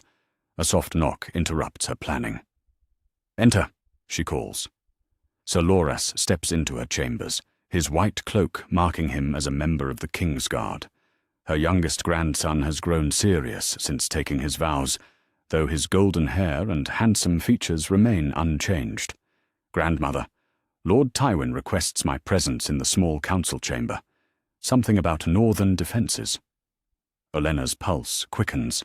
This could be the opportunity she's been waiting for. What sort of northern defences? Reports of wildling movements beyond the wall. The small council discusses sending reinforcements to support the Night's Watch. Loras pauses at the door. They want a member of the King's Guard to lead the expedition. How interesting. And you would volunteer for such service? If it serves the realm's needs. His voice carries the earnestness of youth combined with knightly duty. The wall protects us all. Indeed it does. Olenna rises from her writing desk with renewed energy. Perhaps I should attend this small council meeting. House Tyrell has substantial resources that might aid such an expedition. An hour later, Olenna sits in the small council chamber as Lord Tywin outlines the situation beyond the wall. Maps cover the great table, showing the ancient barrier and the lands beyond. Reports from Castle Black describe increasing wildling activity and strange sightings in the haunted forest. The Night's Watch requests immediate reinforcements, Tywin explains to the assembled councillors. Their numbers have dwindled dangerously low. "How many men do they need?" asks Grandmaster Pycelle. 500 would make a significant difference, but finding volunteers for the wall proves difficult. Olenna speaks up with carefully measured enthusiasm. "House Tyrell could provide such forces, my lord. We have men eager to serve the realm's defence." Tywin's pale green eyes fix on her with interest. "Generous of you, Lady Olenna. What would you require in return?" "Nothing more than the Crown's gratitude. The wall protects the entire realm, not just the north." She pauses thoughtfully. "Though it might be wise to send a noble representative to coordinate with the Watch's leadership. Someone who understands both military and political necessities." "You suggest Sir Loras?" "If the small council approves, he could assess the situation firsthand and ensure our forces are used effectively." Tywin considers this proposal carefully. The Kingsguard rarely leaves the capital. These are exceptional circumstances, requiring exceptional measures. Olenna's voice carries just enough deference to avoid suspicion. Besides, Sir Loras's presence would demonstrate the Crown's commitment to the realm's defence. After considerable discussion, the Council approves her proposal. Sir Loras will lead 500 Tyrell men north to reinforce the Night's Watch. Officially, the mission serves the realm's defence against wildling threats. Unofficially, it places Olenna's most trusted agent in position to influence Jon Snow directly. That evening, she meets privately with Loras in her chambers. The young knight listens intently as she explains his true mission beyond the official orders. "You'll carry letters for Lord Commander Snow," she instructs, handing him a sealed leather case. "These contain information about his heritage that he needs to understand gradually." "What sort of information?" "The sort that could change the 7 kingdoms if properly revealed." Olenna's voice carries the weight of absolute conviction. "Jon Snow is not what he appears to be, grandson. He carries blood that makes him more valuable than any of us initially realized." Loras examines the case with growing fascination. "You believe he's more than Ned Stark's bastard?" "I believe he represents the realm's future if we position ourselves correctly. Your task is to gain his trust, assess his character, and determine whether he possesses the qualities necessary for leadership." "Leadership of what?" That depends on what you discover about his true nature. Olenna moves to the window, gazing north toward the wall. The Game of Thrones involves more players than most people realize. Sometimes the most important pieces remain hidden until the perfect moment for their revelation. 3 days later, Loras departs King's Landing at the head of a column of 500 mounted men. Their banners bear the golden rose of House Tyrell, alongside the crowned stag of House Baratheon. To observers, they represent the crown's commitment to defending the realm's borders. But Olenna knows better. Her grandson carries more than men and supplies north. He brings the tools necessary to transform a bastard into a king, if that bastard proves worthy of such elevation. As the expedition disappears into the distance, Olenna returns to the Red Keep's throne room, where Tywin conducts the day's business. The old lion's sharp gaze follows her movements, suggesting suspicions about her recent activities. "Your house shows remarkable dedication to the realm's defense," he observes during a break in the proceedings. "The Reach prospers when the realm remains stable," she replies. "Northern troubles affect southern harvests." "Indeed, though I wonder if your interests extend beyond mere stability." "All interests extend beyond their surface appearances, Lord Tywin. That's what makes the game so fascinating." Their eyes meet across the throne room, two master players recognizing each other's capabilities. Tywin suspects her deeper motivations, but lacks proof of any specific plan. Olenna maintains perfect innocence while advancing her true agenda. The dance continues, roses and lions circling each other in the deadly ballet of King's Landing politics. But now Olenna has pieces moving across the board that Tywin cannot see. Her grandson rides north, carrying secrets that could reshape the kingdom. Her letters travel to northern houses that remember Stark honor. And far away at the wall, Jon Snow continues questioning his heritage while commanding forces that could change the realm's future. The Queen of Thorns has begun her greatest gambit. Soon the Seven Kingdoms will learn whether bastards can indeed become kings. The wind screams across the wall as Jon Snow stands atop the 700-foot barrier, watching shadows move in the haunted forest below. The reinforcements from House Tyrell arrived 3 days ago, led by Sir Loras, whose golden hair and white cloak mark him as distinctly southern among the Watcher's black-clad brothers. But the knight's presence brings more than soldiers and supplies to Castle Black. Far below in the forest, pale shapes drift between ancient trees like memories of winter itself. The others grow bolder each night, testing the wall's defenses with increasing frequency. Rangers report entire villages abandoned, their inhabitants vanished without trace. Yet Jon's thoughts turn south as often as north, drawn by questions that have no easy answers. Sir Loras finds him standing watch as dawn breaks over the wall's eastern face. The knight climbs the wooden steps with careful purpose, carrying a leather case that has remained unopened since his arrival. His usually perfect appearance shows signs of the wall's harsh conditions, but his green eyes burn with urgent purpose. "Lord Commander, we need to speak privately." Jon turns from his contemplation of the forest. "About the others. My rangers report increased activity near the Shadow Tower. About you. About truths that have been hidden too long." Loras's voice carries weight that makes Jon's pulse quicken. "My grandmother sent me here for reasons beyond reinforcing the watch." They descend from the wall to Jon's chambers in the Lord Commander's tower. The room feels cramped with both men present, maps and reports covering every surface. A fire burns in the hearth, but the chamber's stone walls still hold winter's bite. Loras sets the leather case on Jon's desk with reverent care. "Before I open this, you need to understand that what I'm about to tell you will change everything you believe about yourself.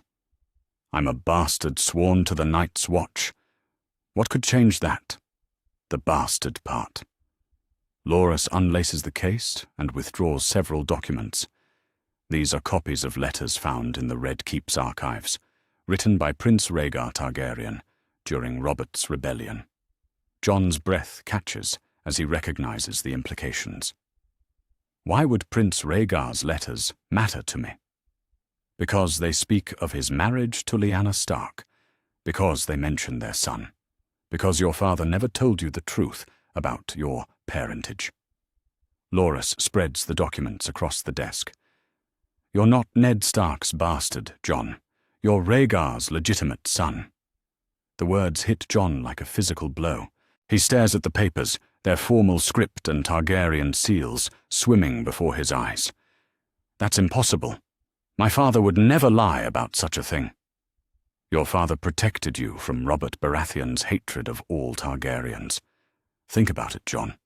The timing of your birth, Ned's behavior after the rebellion, his refusal to name your mother. Loras's voice grows urgent. He claimed you as his bastard to keep you alive. Jon sinks into his chair as the revelation crashes over him. Everything he believed about himself crumbles like ice beneath spring sun. Not a bastard. Not a Snow. The son of a prince and the daughter of Winterfell. Rhaegar Targaryen and Lyanna Stark, he whispers, wed before the old gods at the Isle of Faces. Their marriage, witnessed by Septon and Hearttree alike. Loras points to specific passages in the letters. You're not just legitimate, Jon. You're the rightful heir to the Iron Throne.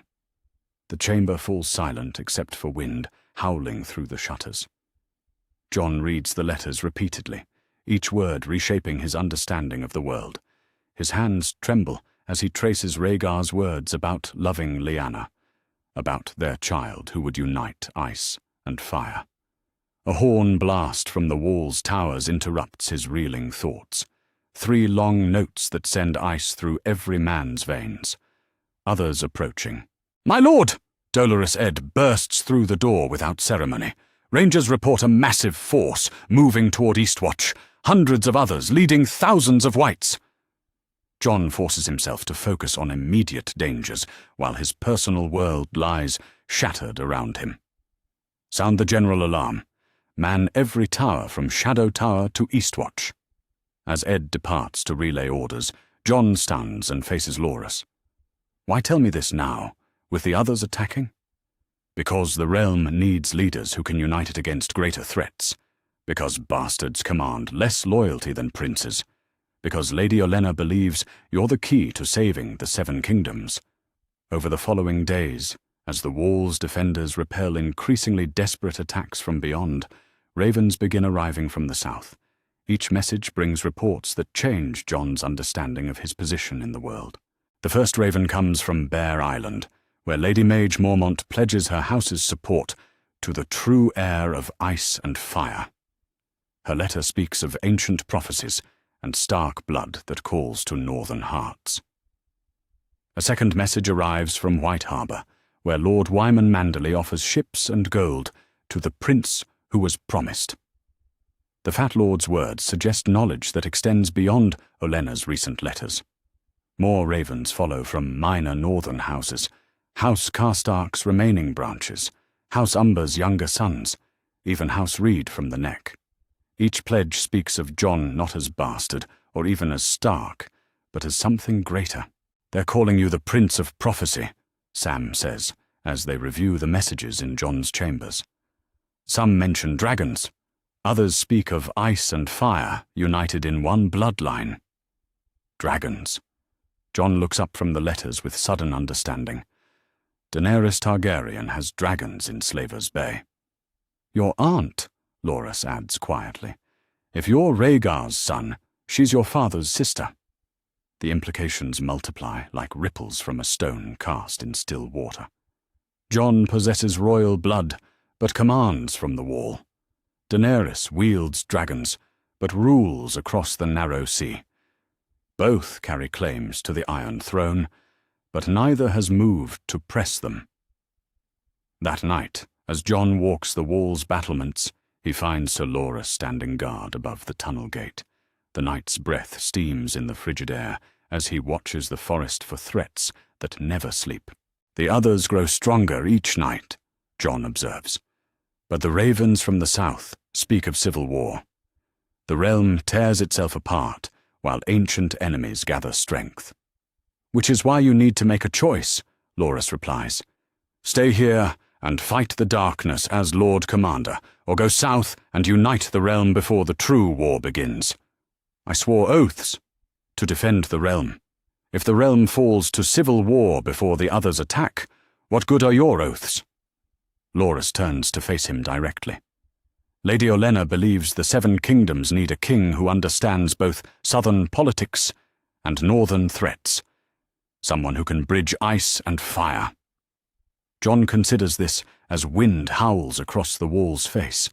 Below them, torches burn in Castle Black's windows, while men prepare for another night's watch. These brothers have followed him through desperate battles, trusted his leadership through impossible decisions. If I leave, I abandon them. If you stay, you abandon the realm. Loras's voice carries gentle but implacable logic. The Night's Watch protects the wall, but someone needs to protect the Night's Watch. 3 days later, news arrives that changes everything. A raven from King's Landing brings reports of Daenerys Targaryen's victories in Slaver's Bay. The Dragon Queen has conquered Meereen and rules with 3 fully grown dragons. Worse, spies report her intentions to sail west toward Westeros. She's coming home, Jon says, as he reads the message aloud to his assembled officers. Daenerys Targaryen means to reclaim her birthright. What does that mean for us? Asks Gren. Jon looks around the room at faces he's known since boyhood. These men have stood with him through every crisis, followed every order without question. Now he must tell them truths that will shatter their understanding as completely as his own has been destroyed. It means the Game of Thrones grows more complex than any of us imagined. It means choices that seemed impossible become necessary. He sets the letter aside and meets each man's gaze. It means I need to tell you something about my parentage that changes everything. Over the next hour, Jon reveals the truth about R plus L equals J to his closest friends and allies. He shows them Rhaegar's letters, explains Ned's deception, and describes the choice now facing him. When he finishes, the room sits in stunned silence. So you're not just a bastard, Pip says finally. You're a prince. I'm the son of Rhaegar Targaryen and Lyanna Stark. Whether that makes me a prince depends on whether people accept the truth. The northern houses are already accepting it, Sam points out. These letters prove they're ready to follow you as king. Jon stands and moves to the window, gazing south toward the 7 kingdoms that have never claimed him, but now call his name. The realm has too many kings already. It doesn't need another one. It needs the right one, Loras interjects. Someone who understands that the real war isn't between lions and wolves, but between the living and the dead. That night, Jon dreams of blue roses and burning towers, of a woman's voice calling across impossible distances.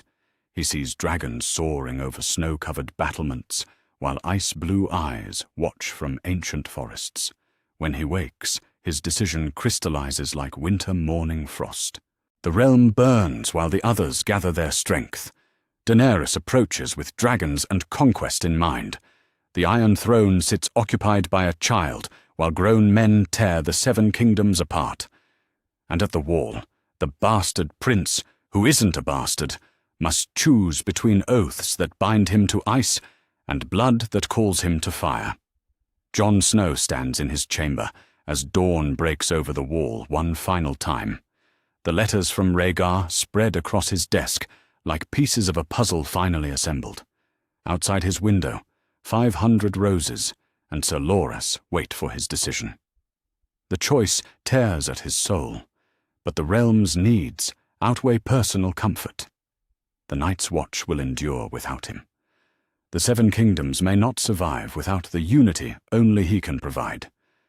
Sam, he calls to his closest friend, send for the senior officers. It's time to tell them I'm leaving the wall. The bastard prince has made his choice. Now the realm will discover whether Jon Targaryen can succeed where Jon Snow could not. The great hall of Castle Black has never held so many men at one time. Every brother of the Night's Watch crowds into the ancient stone chamber alongside the 500 Tyrell soldiers who arrived with Sir Loras. Torches flicker against black walls while wind howls through gaps in the masonry. At the hall's head, Jon Snow stands behind the Lord Commander's chair, but he will not sit in it again. "Brothers," Jon begins, his voice carrying across the packed chamber. "For thousands of years, the Night's Watch has protected the realm from the darkness beyond the wall. We have held our posts through winter and summer, through war and peace, asking nothing but the honor of service." Murmurs ripple through the assembled men. This speech carries the weight of finality, though most cannot yet understand its purpose. Only Jon's closest friends and Sir Loras know what comes next. But the realm we protect faces threats beyond anything our order has faced before. The others gather their strength, while the 7 kingdoms tear themselves apart in civil war. Our enemies know that a divided realm cannot stand against the true winter that comes. Sir Alliser Thorne pushes through the crowd, his weathered face twisted with suspicion. The Master-at-Arms has opposed Jon's leadership since the day he became Lord Commander, questioning every decision with barely concealed hostility. "What are you saying, Snow?" Alliser demands. "Speak plainly." Jon meets his gaze without flinching. "I'm saying that my duty to the realm requires me to act beyond the confines of the Night's Watch. The 7 kingdoms need unity against the coming darkness, and I mean to provide it." "You swore vows," Alliser snarls. "Sacred oaths that bind you to this wall until death." "I swore to shield the realms of men. Sometimes that requires sacrifices beyond personal comfort." Jon steps forward, his voice growing stronger. "I am no longer Jon Snow, bastard of Winterfell. I am Jon Targaryen, son of Rhaegar Targaryen and Lyanna Stark, rightful heir to the Iron Throne." The hall erupts in shocked voices. Some brothers cry out in disbelief, while others demand proof. The Tyrell soldiers remain silent, their hands resting on sword hilts as they watch for trouble. Sir Loras moves closer to Jon's position, ready to defend his grandmother's chosen king. "Lies!" Alliser shouts above the chaos. "Bastard fantasies from a boy who thinks himself better than his station." Jon produces Rhaegar's letters from within his cloak, holding them high so all can see the Targaryen seals. "These documents prove my parentage beyond doubt. Prince Rhaegar wed Lyanna Stark before gods and witnesses. Their son was born legitimate, hidden by Ned Stark to protect him from Robert Baratheon's hatred." Samwell Tarly steps forward from the crowd, his face pale but determined. "I've examined these letters, brothers. The seals are genuine, the parchment authentic. Jon speaks the truth about his heritage. Even if that were true," Alliser spits, "it changes nothing. You swore your life to the Watch. Breaking those oaths makes you no different from any deserter. My oaths bind me to defend the realm. I cannot do that from the wall while the 7 kingdoms burn." Jon's voice carries absolute conviction. The true war comes with winter, but it will find only corpses if the realm destroys itself first. Dolorous Ed pushes through the crowd to stand beside his friend. If Jon says the realm needs him as king, then that's where he belongs. The wall has protected the realm for 8,000 years. It can survive without one bastard, even a bastard prince. Other voices join in support. Pip and Gren declare their loyalty to Jon regardless of his birth or destination. Several rangers who served under him voice agreement. But many brothers remain silent, torn between friendship and duty to their vows. "This is madness," Alliser declares, drawing his sword in a single fluid motion. "I'll not let oath-breakers make mockery of the Night's Watch." Steel rings throughout the hall as weapons clear their sheaths. The Tyrell soldiers draw their swords, while black brothers split between those who support Jon and those who stand with Alliser. The ancient stones of Castle Black prepare to witness bloodshed among the very men sworn to protect them. "Stop!" Jon's voice cuts through the tension like ice. "There will be no blood spilled between brothers in this hall." He draws long claw, the Valyrian steel singing as it emerges from its scabbard. The ancestral blade of House Mormont catches torchlight along its edge, marking Jon as a leader worthy of such a weapon. Sir Alliser, if you believe I betray my oaths, then face me in single combat. Let steel decide whether Jon Targaryen or Jon Snow leaves Castle Black today. Alliser's eyes gleam with cruel satisfaction. Gladly, bastard. I've wanted to teach you humility since you first arrived. The crowd pulls back to create a fighting circle in the hall's center. Torches flicker against stone walls as two men prepare to settle questions that words cannot resolve. Jon moves with the fluid grace of someone trained by the finest sword masters, while Alliser advances with the brutal efficiency of a veteran who has killed more men than he can count. Their blades meet in a clash of steel that echoes throughout the hall. Alliser attacks with savage fury, trying to overwhelm Jon through sheer aggression.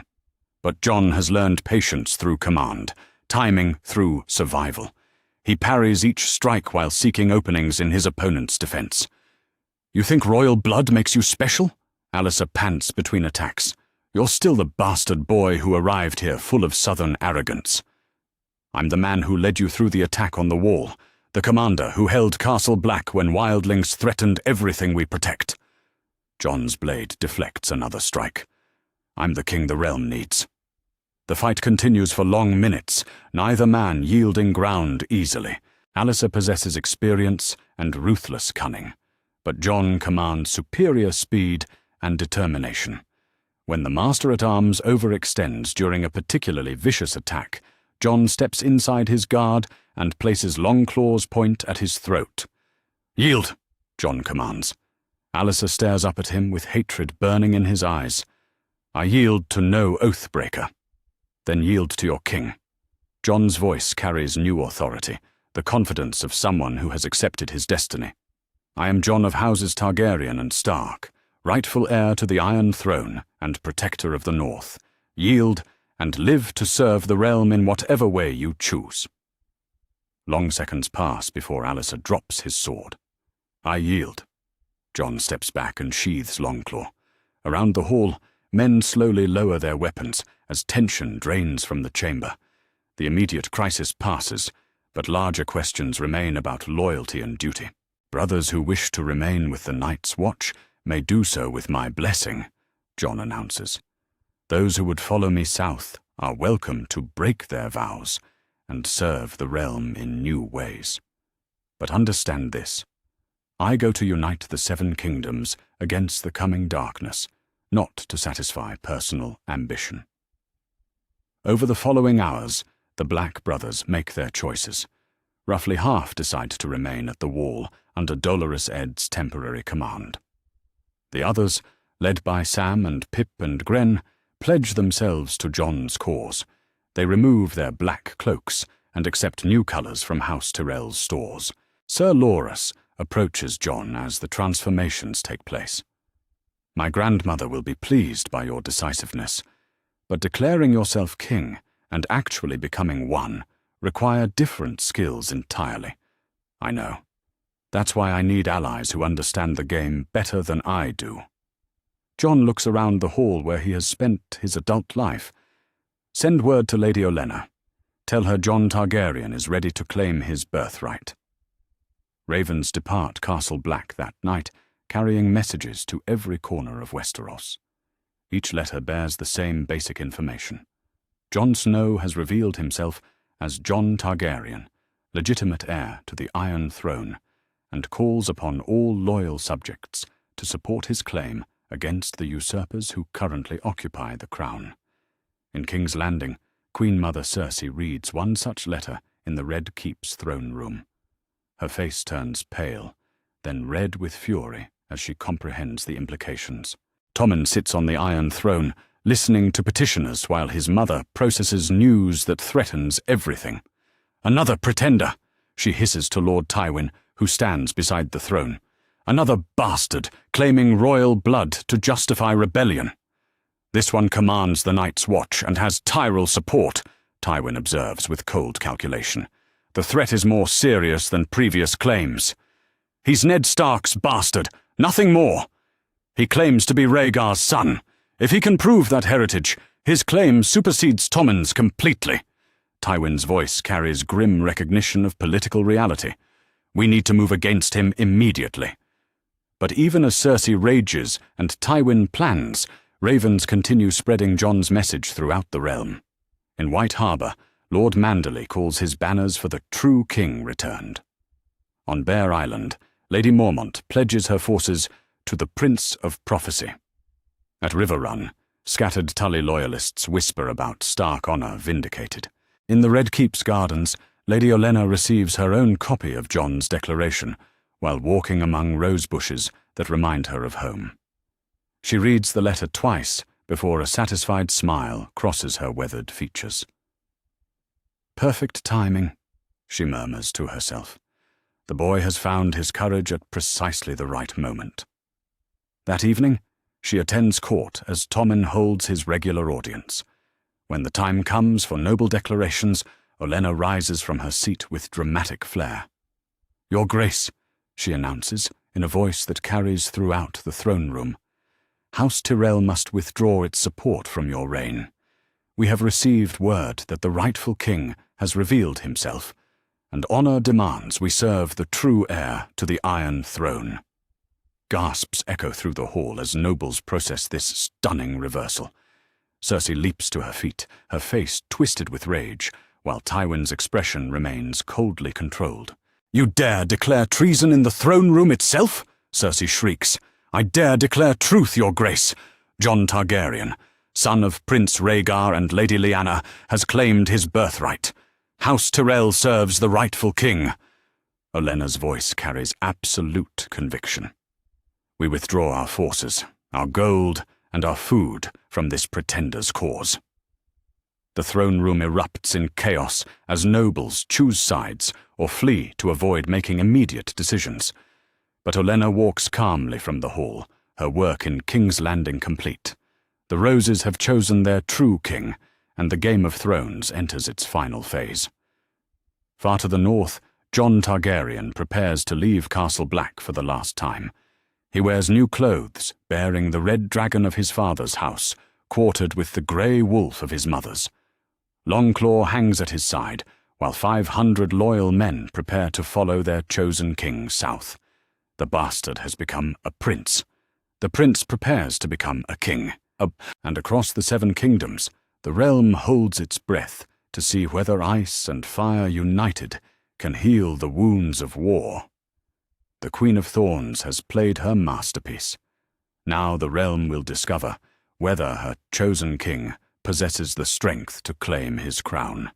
The great hall of Winterfell has stood empty for months, its hearths cold since the Boltons fled south to join Tywin Lannister's growing army. But today, warmth returns to the ancient seat of House Stark as Jon Targaryen enters his ancestral home for the first time as a king. Behind him march 1,000 men bearing the banners of houses that have declared for his cause: Mormont Bears, Manderley Mermen, and the Golden Roses of House Tyrell. Lady Olenna Tyrell enters Winterfell's courtyard in a wheelhouse that seems far too delicate for the North's harsh roads. Yet the Queen of Thorns emerges with dignity and tact, her sharp eyes surveying the castle where Stark kings once ruled as sovereigns. At 70 years old, she has travelled further from home than ever before, drawn by the greatest gamble of her long life. "Your Grace," she says, as Jon approaches, offering the first formal acknowledgement of his royal status from someone who understands the weight such words carry.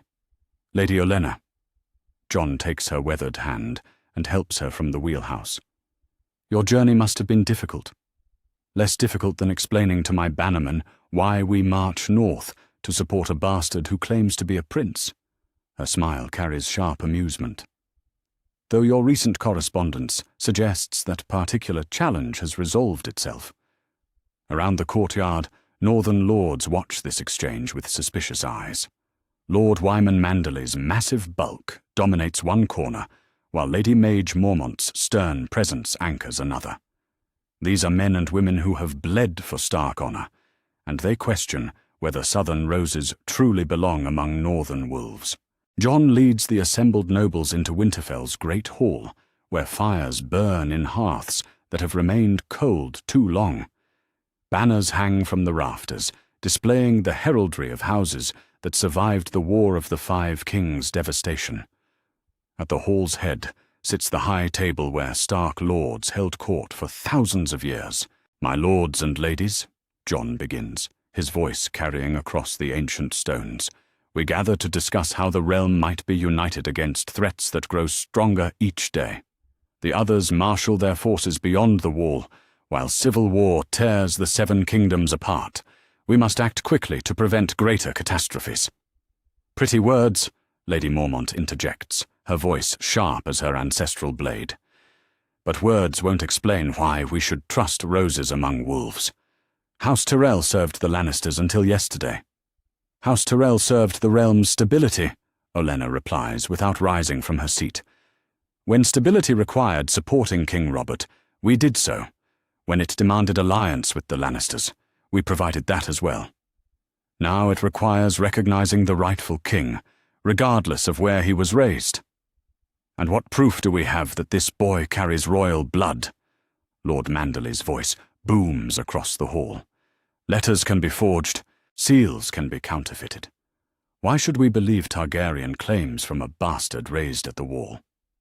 Olenna stands slowly, using her cane for support, but projecting authority that fills the vast chamber. "Because I have spent months investigating those claims, Lord Manderly. Because I have documents that trace Jon's lineage through unbroken chains of evidence. Because I risked everything House Tyrell has built to support his cause." She produces the leather case containing Rhaegar's letters and spreads them across the high table. "These are originals, written in Prince Rhaegar's hand, sealed with his personal seal. They speak of his marriage to Lyanna Stark and their son who would unite ice and fire." The northern lords examine the documents with careful attention. Several can read High Valyrian well enough to understand Rhaegar's words about love, marriage, and legitimate heirs. Others study the seals and parchment, searching for signs of forgery. "Even if these prove true," Lord Umber says finally, "what prevents another Targaryen from pressing a stronger claim? We hear reports of dragons across the Narrow Sea." "Daenerys Targaryen rules in Slaver's Bay with 3 dragons and a powerful army," Jon acknowledges. "She is my father's sister, which makes her both potential ally and rival." "Or she could be queen to your king," Olenna suggests with calculated casualness. "Targaryen tradition accepts marriages between uncle and niece. Such a union would unite both claims under one crown." The suggestion creates uncomfortable silence. Northern lords remember Mad King Aerys and his Targaryen madness. The idea of their chosen king marrying his dragon-riding aunt troubles many who otherwise support his cause. "There is another possibility," Olenna continues, sensing the mood. "A marriage that would unite North and South, ice and roses, in a way that strengthens rather than threatens northern independence." She signals toward the hall's entrance where Margaery appears, escorted by Tyrell guards. The young woman enters with perfect grace, her beauty evident even in travelling clothes meant for harsh roads. Every eye follows her progress toward the high table. "My granddaughter, Lady Margaery Tyrell," Olenna announces, "recently freed from her betrothal to the usurper Tommen, available for marriage to the rightful king." Jon studies Margaery as she approaches. He has heard descriptions of her beauty and political acumen, but seeing her in person reveals qualities that go beyond reputation. Intelligence shines in her brown eyes, and her bearing suggests strength beneath graceful femininity. "Your Grace," Margaery says with a curtsy, perfectly calculated for the audience, "House Tyrell offers its complete support to your just cause." "Lady Margaery," Jon helps her rise, noting how the northern lords react to this display. "Your house has already provided tremendous aid to our cause." "Aid that comes with expectations," Lord Mormont observes dryly. "Southern marriages often carry southern complications." This marriage would carry southern gold, southern grain, and southern armies, Olenna counters, resources that your cause desperately needs to succeed. The debate continues through the afternoon as lords argue the merits and dangers of various alliances.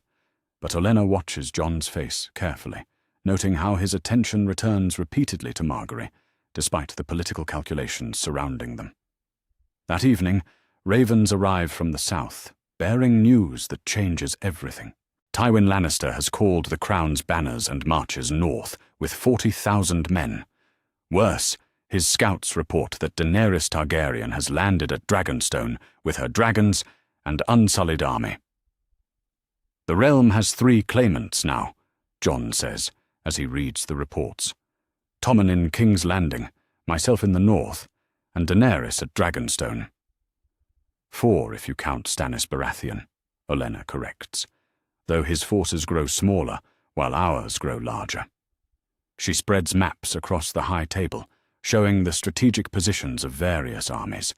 Red pins mark Lannister forces, blue pins show northern loyalists, and green pins represent houses that remain uncommitted. Tywin moves faster than expected, she observes. We have perhaps a fortnight before his army reaches the neck. Lord Reed's people can slow him, but not stop him. Then we march south to meet him, Jon declares. Better to fight on ground of our choosing than wait for siege. Agreed, but first, we need to address the question of marriage. Olenna's eyes move between Jon and Margaery. Political alliances require personal commitments. Jon looks at Margaery, seeing not just beauty, but the intelligence and strength that her grandmother possesses in younger form. Lady Margaery, would you accept a marriage born of political necessity? I would accept a marriage that serves the realm's needs, Your Grace. But I would prefer one that grows into something more meaningful over time. Her answer displays honesty, wrapped in diplomatic skill. Then let us be married before we march to war. If we die fighting the Lannisters, let it be as husband and wife, united in common cause. The wedding takes place 3 days later, in Winterfell's Godswood, before the ancient heart tree that has witnessed stark vows for thousands of years. Jon wears the colours of both his houses, red dragon quartered with grey wolf. Margaery appears in green silk with golden roses embroidered along the sleeves. Old Nan, the castle's ancient keeper of stories, performs the ceremony in the northern fashion. Who comes before the old gods this night? Jon of houses Targaryen and Stark comes to claim a bride, Sir Davos Seaworth answers, having joined the cause after Stannis' death at the Wall. Who comes to be claimed? Margaery of House Tyrell comes to wed the king, Olenna replies, pride evident in her voice. The ceremony proceeds with traditional vows, but Olenna notes how Jon and Margaery look at each other. Political necessity has brought them together, but something genuine sparks between ice and roses. After the wedding feast, Olenna finds Jon standing alone on Winterfell's battlements. Below them, campfires dot the countryside, where 20,000 men prepare for war, the largest army gathered in the north since the War of the Five Kings. Regrets about the marriage? She asks. About the timing. We should have had longer to know each other before war demands our attention. Jon's breath steams in the cold air. But Margaery is remarkable. I think we might have been happy in different circumstances. You still can be. Survive the coming battles, and you'll have years to discover what happiness looks like. Olenna studies his profile against the winter sky. But first, we must handle Tywin Lannister and whatever your aunt brings from across the sea. Any advice for dealing with dragons? The same advice that applies to all powerful creatures. Understand what they want, then find ways to give it to them without surrendering what you need. Her voice carries the wisdom of decades spent managing the unmanageable. Daenerys wants to rule. You want to protect the realm. Find the common ground. The next morning, Jon's army departs Winterfell in the largest northern host seen in generations. 20,000 men march south under banners that blend ice and fire, roses and wolves. At their head ride a king and queen, whose marriage represents the first successful alliance between North and South since Aegon's conquest. But behind them, ravens carry other news. Daenerys Targaryen has sent messages to every major house in Westeros, demanding submission to the true queen. The Dance of Dragons begins anew, with 3 claimants and insufficient thrones to satisfy them all. Olenna rides in her wheelhouse as the army moves south, but her mind races ahead to the challenges that await. Tywin Lannister possesses the realm's finest military mind, but he has never faced a coalition like the one she has built. Daenerys commands dragons, but she lacks understanding of Westerosi politics. Jon Targaryen carries the strongest claim and growing support, but he remains untested in the broader Game of Thrones. The Queen of Thorns has guided him this far, but the greatest challenges lie ahead. The realm will discover whether roses can truly teach dragons to dance.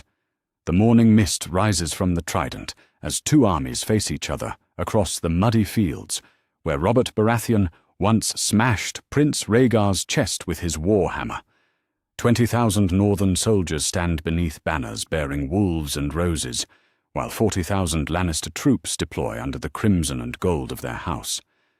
The irony of location is not lost on those who remember that battle 17 years past.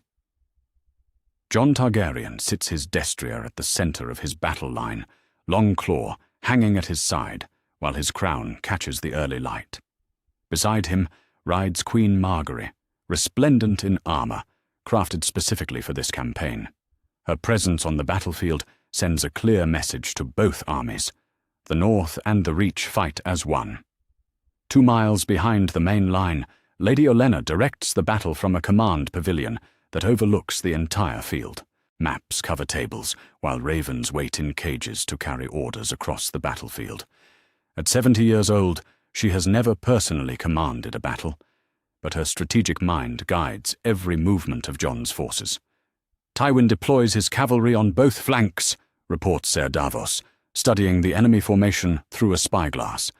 He means to crush our wings and envelope the center. Predictable, Olenna observes, adjusting markers on her map. Lord Tywin fights like the logical man he's always been, which makes him vulnerable to the unexpected. She signals a runner who sprints toward the northern left wing, carrying orders that will reshape the battle's opening phase. Hidden among the regular northern foot soldiers, 500 of the Reach's finest heavy cavalry wait for her signal. Across the field, Tywin Lannister surveys the enemy formation from his own position behind the Lannister lines. The old lion wears full plate armor despite his age, his presence alone worth thousands of men to his cause. Beside him rides Ser Jaime. The Kingslayer returned from captivity to serve his father's final campaign. The boy deploys like Robb Stark, Jaime observes. Strong center, cavalry on the wings, archers behind. But he has Olenna Tyrell advising him, Tywin replies. That makes him far more dangerous than his cousin ever was. Horns sound across both armies as dawn breaks fully over the battlefield. The Lannister host advances with disciplined precision, their red banners rippling in the morning breeze. But Jon's forces remain stationary, waiting for the enemy to come to them. The first clash erupts on the northern right wing, where Lannister cavalry smashes into Lord Manderly's heavy infantry. Steel rings against steel as men scream and die in the mud. For a moment, it appears the Lannister strategy will succeed, as their mounted knights push deep into the northern formation. Then Olenna's hidden cavalry strikes. 500 Reach knights, hidden among the foot soldiers, charge into the exposed flank of the Lannister horse. Led by Sir Garland Tyrell himself, the unexpected assault shatters the enemy cavalry and sends survivors fleeing back toward their own lines. Magnificent, Tywin murmurs as he watches his right wing collapse. She waited until my cavalry was committed before revealing her surprise. I had not credited her with such tactical brilliance. The battle's center becomes a grinding meat grinder as northern infantry meets Lannister foot soldiers. Jon leads from the front, Longclaw cutting down enemies, while his personal guard struggles to keep pace. Queen Margaery commands the archers, her voice carrying clearly across the chaos as she directs volleys into the enemy ranks. For hours the lines surge back and forth, neither side gaining decisive advantage. Bodies pile in windows while ravens circle overhead, drawn by the scent of blood and death. But slowly, Olenna's superior strategy begins to tell as the northern flanks hold, while the center gives ground in controlled retreats. She's drawing us in, Tywin realizes as he watches the battle develop, making me commit my reserves to break what appears to be a weakening center. Should we withdraw? Jaime asks. Too late, we're committed now. Tywin draws his sword, the blade sharp despite his advanced years. Send word to the reserves, all or nothing. The Lannister reserves charge forward, just as dragons appear in the southern sky. 3 massive shapes soar over the battlefield, their shadows falling across armies that freeze in terror. Drogon leads his smaller siblings, his black scales gleaming as Daenerys Targaryen guides him toward the carnage below. Behind the dragons fly banners bearing the 3-headed dragon of House Targaryen. 7 hells, Jon breathes, as he looks up at creatures that have not been seen in Westeros for over a century. Daenerys swoops low over both armies, studying the battle while her dragons circle like enormous birds of prey. She sees the northern forces with their wolf and rose banners, the Lannister host with its crimson and gold. But she recognizes neither army as friend or foe. Dracarys, she commands. Dragonfire erupts across both battle lines without discrimination. Drogon's flames incinerate northern and Lannister soldiers alike, while Rhaegal and Viserion target the cavalry formations that represent the greatest threat to infantry. Men scream as they burn, their armor melting to their flesh. The carefully planned battle dissolves into chaos as soldiers from both armies flee the dragonfire. Formations collapse as discipline breaks down in the face of weapons that make mortal combat meaningless. The field becomes a hellscape of burning men and horses. Tywin Lannister watches his life's work burn around him as dragonfire consumes his army. So this is how it ends, he says to Jaime. Not in glorious battle, but in fire and blood. Father, we need to retreat. No. Tywin spurs his horse toward the dragons, his sword raised in futile defiance. I will not flee from Targaryen madness again. Drogon's flames engulf the old lion before he can reach the dragon. Tywin Lannister, the man who destroyed Houses Rhaen and Tarbeck, who orchestrated the Red Wedding, who ruled the 7 kingdoms from behind his grandson's throne, dies screaming in dragonfire. Jon rallies what remains of his forces as the dragons continue their assault. Fall back to the ridge, he shouts. Form defensive lines. But even as he retreats, Jon catches sight of the dragon rider who has destroyed both armies. Golden hair streams behind her as Daenerys guides Drogon in another pass over the battlefield. For a moment, their eyes meet across the carnage. Neither recognizes the other, but something passes between them, a sense of connection that transcends the immediate chaos. Olenna reaches Jon's position as the northern army establishes new lines on higher ground. Her wheelhouse survived the dragon attack, but her carefully planned victory has turned into desperate survival. We need to parley, she tells Jon urgently, before she decides to finish what she started. With who? I don't even know who she is. Daenerys Targaryen, your aunt, the Dragon Queen who has come home to reclaim her birthright. Olenna's voice carries grim recognition. And right now, she has the power to kill everyone on this field. Jon stares up at the circling dragons, understanding finally dawning. She doesn't know who I am. Which gives us an opportunity. She came here expecting to face usurpers and rebels. She found 2 armies destroying each other.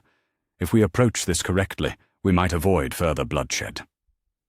Daenerys lands Drogon between the 2 armies, her unsullied forming protective ranks around their queen. She dismounts gracefully despite her armor, the mother of dragons surveying the devastation her children have wrought. I am Daenerys Stormborn of House Targaryen, she calls across the battlefield, her voice carrying despite the distance. I have come to reclaim my family's throne from the usurpers who stole it. Jon exchanges glances with Olenna before riding forward under a banner of truce. Queen Margaery accompanies him, as does Sir Davos carrying the white flag. They approach slowly, hands visible and weapons sheathed. I am Jon of Houses Targaryen and Stark, Jon calls as they near the Dragon Queen. Son of Prince Rhaegar Targaryen and Lady Lyanna Stark. Daenerys stares at him in shock. That's impossible. Rhaegar had no living children.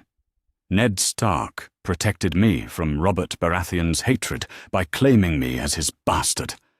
But I am your nephew, your grace, and I have proof of my legitimacy. The revelation stops Daenerys cold.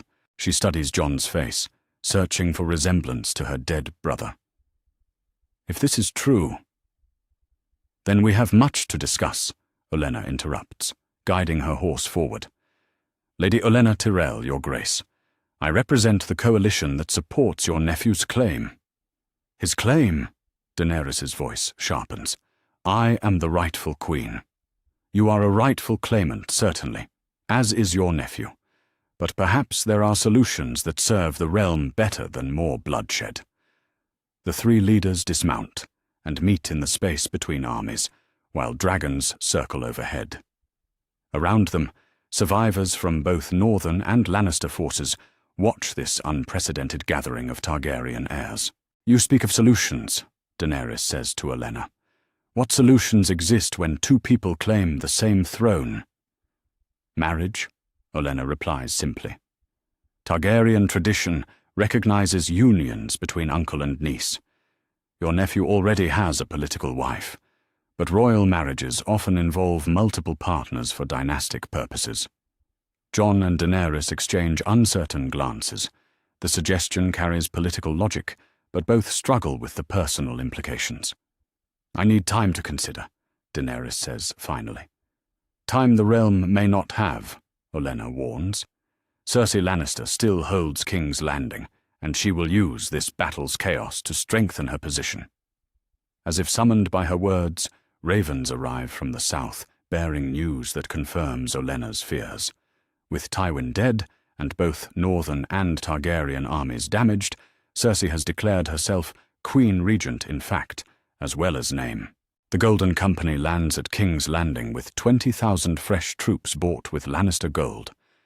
It seems the game grows more complex, Daenerys observes. Then we need to simplify it, Jon replies.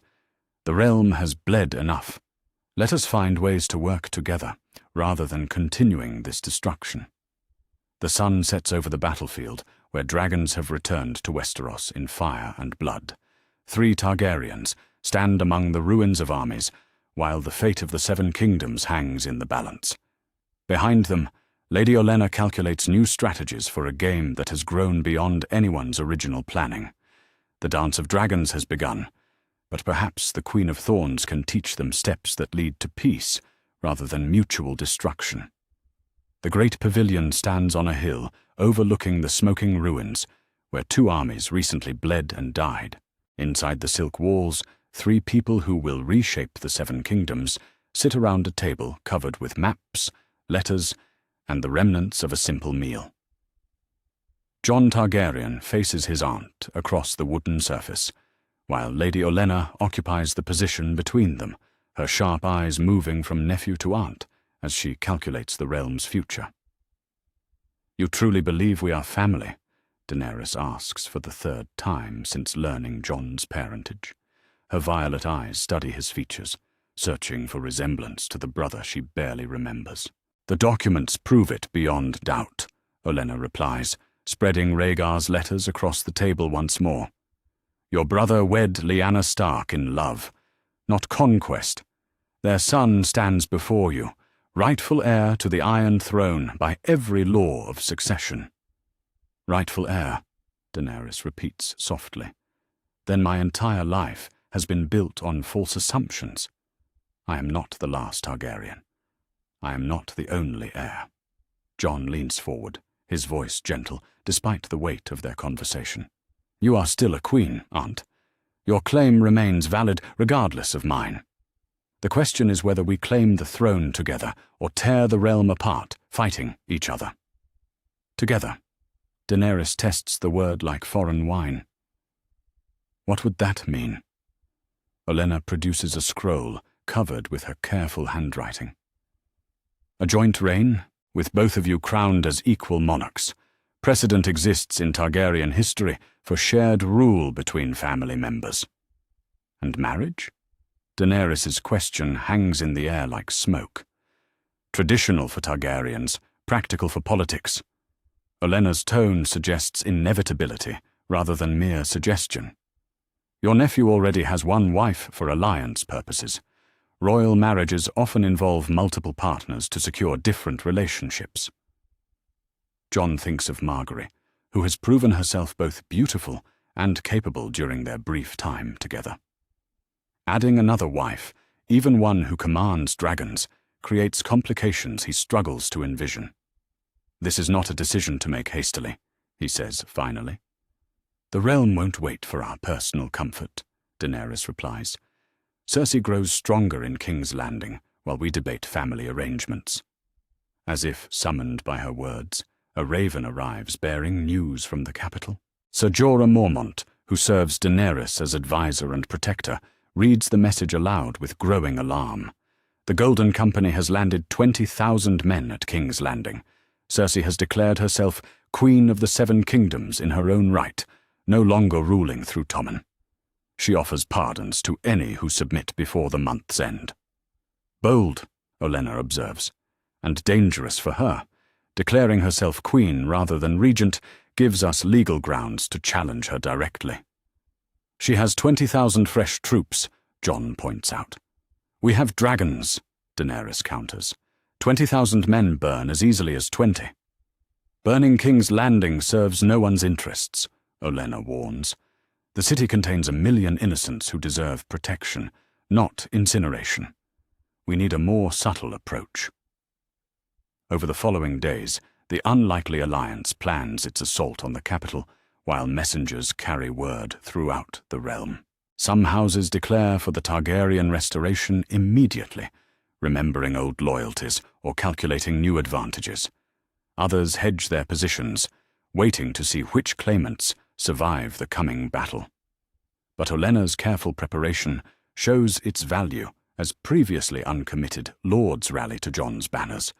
The combination of Stark honor and Targaryen legitimacy, backed by northern gold and southern grain, proves irresistible to houses that have suffered under Lannister rule. The siege of King's Landing begins not with armies massed outside the walls, but with ravens carrying offers of mercy and threats of dragonfire. Olenna orchestrates a campaign that targets the city's defenders' morale rather than their fortifications. "Surrender now and face royal justice," read the messages sent to every significant lord in the capital. "Continue supporting the usurper and burn with her when the dragons come." The psychological warfare proves devastatingly effective. Within a week, entire companies of the City Watch desert their posts. Golden Company officers begin negotiating private terms with Targaryen agents. Even some Lannister household guards send secret messages expressing willingness to open gates for the rightful monarchs. When Jon and Daenerys finally approach the capital at the head of their combined armies, they find the gates already open and the streets largely empty. A delegation of nobles waits on the steps of the Great Sept of Baelor, led by Grand Maester Pycelle, who carries a formal offer of surrender. "Your Graces," Pycelle says with a deep bow that acknowledges both claimants equally. "The city yields to your mercy." "Where is Cersei?" Daenerys demands. "In the Red Keep, Your Grace. She refuses all offers of surrender and has barricaded herself in the throne room with her remaining loyalists." Jon and Daenerys exchange glances. Neither relishes the prospect of dragging Cersei from the Iron Throne by force, but the former queen's refusal to yield leaves few alternatives. They enter the Red Keep with minimal escort, their dragons circling overhead as final warnings to any who might consider resistance. The ancient fortress feels eerily quiet after years of hosting one of the realm's most vibrant courts. The throne room doors stand open, revealing Cersei seated on the Iron Throne with perhaps 50 men arrayed around her. She wears a crown of golden roses, a final mockery of the house that abandoned her cause. Her green eyes burn with defiance as the Targaryen monarchs approach. "Come to steal my son's birthright?" she calls across the vast hall. "Come to claim our own," Jon replies. "Tommen may remain as Lord of Casterly Rock when he comes of age, but the Iron Throne belongs to House Targaryen." "Over my dead body." "If necessary," Daenerys says coldly, "though we offer more merciful alternatives." The confrontation ends with surprising swiftness. Sir Jaime steps forward from among Cersei's defenders, his golden hand catching light from the hall's tall windows. "Sister, enough. The war is over. You would betray me too. I would save your life if you'll let me." Jaime removes his sword and places it on the floor. "Your Grace, I offer myself as hostage for my sister's safe surrender." But Cersei's response comes not in words but in action. The former queen draws a hidden dagger and lunges at Daenerys, madness blazing in her eyes. Jon moves faster, Longclaw singing from its sheath to block the attack. The blade takes Cersei through the heart, and she dies at the foot of the throne she tried so desperately to keep. "It's done," Jon says quietly, looking down at the woman who has caused so much pain throughout the realm. The coronation takes place 3 days later in the great sept of Baelor, where kings have been crowned since the conquest. Both Jon and Daenerys kneel before the High Septon as he places matching crowns upon their heads. The ceremony acknowledges them as joint monarchs, King and Queen of the Andals, the Rhoynar, and the First Men. "By the grace of the Seven and the old gods both, I crown you Jon, first of his name, King of the Seven Kingdoms," the High Septon intones. "By the same grace, I crown you Daenerys, first of her name, Queen of the Seven Kingdoms." The crowd that fills the sept's vast space erupts in cheers, but Olenna notes which nobles cheer loudest and which remain silent. Even in triumph, the Game of Thrones continues with new rules and different players. The new small council convenes for the first time in the Red Keep's council chamber, where Olenna takes her place as Hand of the King and Queen. Around the table sit carefully chosen advisors who represent the coalition that brought the Targaryens to power. The realm has new monarchs, but the same problems, Olenna begins without ceremony. Reports from the Wall speak of increasing supernatural activity. The others grow bolder, while we've been distracted by civil war. "How much time do we have?" Jon asks. "Weeks, perhaps a month before they test the Wall directly," reports Samwell Tarly, who serves as Grand Maester despite his youth. Lord Commander Ed sends daily ravens describing strange movements in the haunted forest. "Then we mobilize the entire realm," Daenerys declares. "Every house contributes men and resources to the defense. Some will resist," warns Lord Davos, who has accepted appointment as Master of Ships. "The southern houses have never seen the others. They think northern fears or superstition." "They'll see them soon enough if we fail to prepare," Olenna replies grimly. "We have perhaps 30,000 men in the capital and more arriving daily.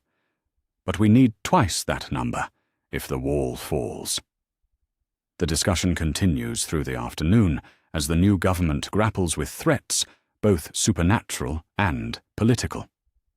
Various lords express concerns about Targaryen restoration, remembering the Mad King's cruelties and the dragon's destructive power. But Olenna addresses each objection with careful diplomacy and veiled threats. Houses that submit willingly receive favorable treatment and royal pardons. Those that hesitate face the prospect of dragonfire and northern justice. "The realm needs unity," she tells a gathering of nervous lords in the throne room. "Your new monarchs offer that unity through strength and mercy combined. Support them willingly, and prosper, oppose them, and face the consequences. Lord Randyll Tarly stands to voice the concerns many share. Your Grace, we remember the last Targaryen king. How do we know these rulers will prove different? Jon rises from his throne, his crown catching the light as he addresses the assembled nobles. Judge us by our actions, Lord Tarly. We seek to heal the realm's wounds, not deepen them. The true enemy comes from beyond the wall, and it threatens everyone regardless of their house or loyalties. Pretty words, Your Grace, but words don't erase the past. No, they don't, Daenerys agrees, standing beside her nephew husband. But actions shape the future. We ask for your trust, but we'll earn it through deed, rather than demanding it through fear.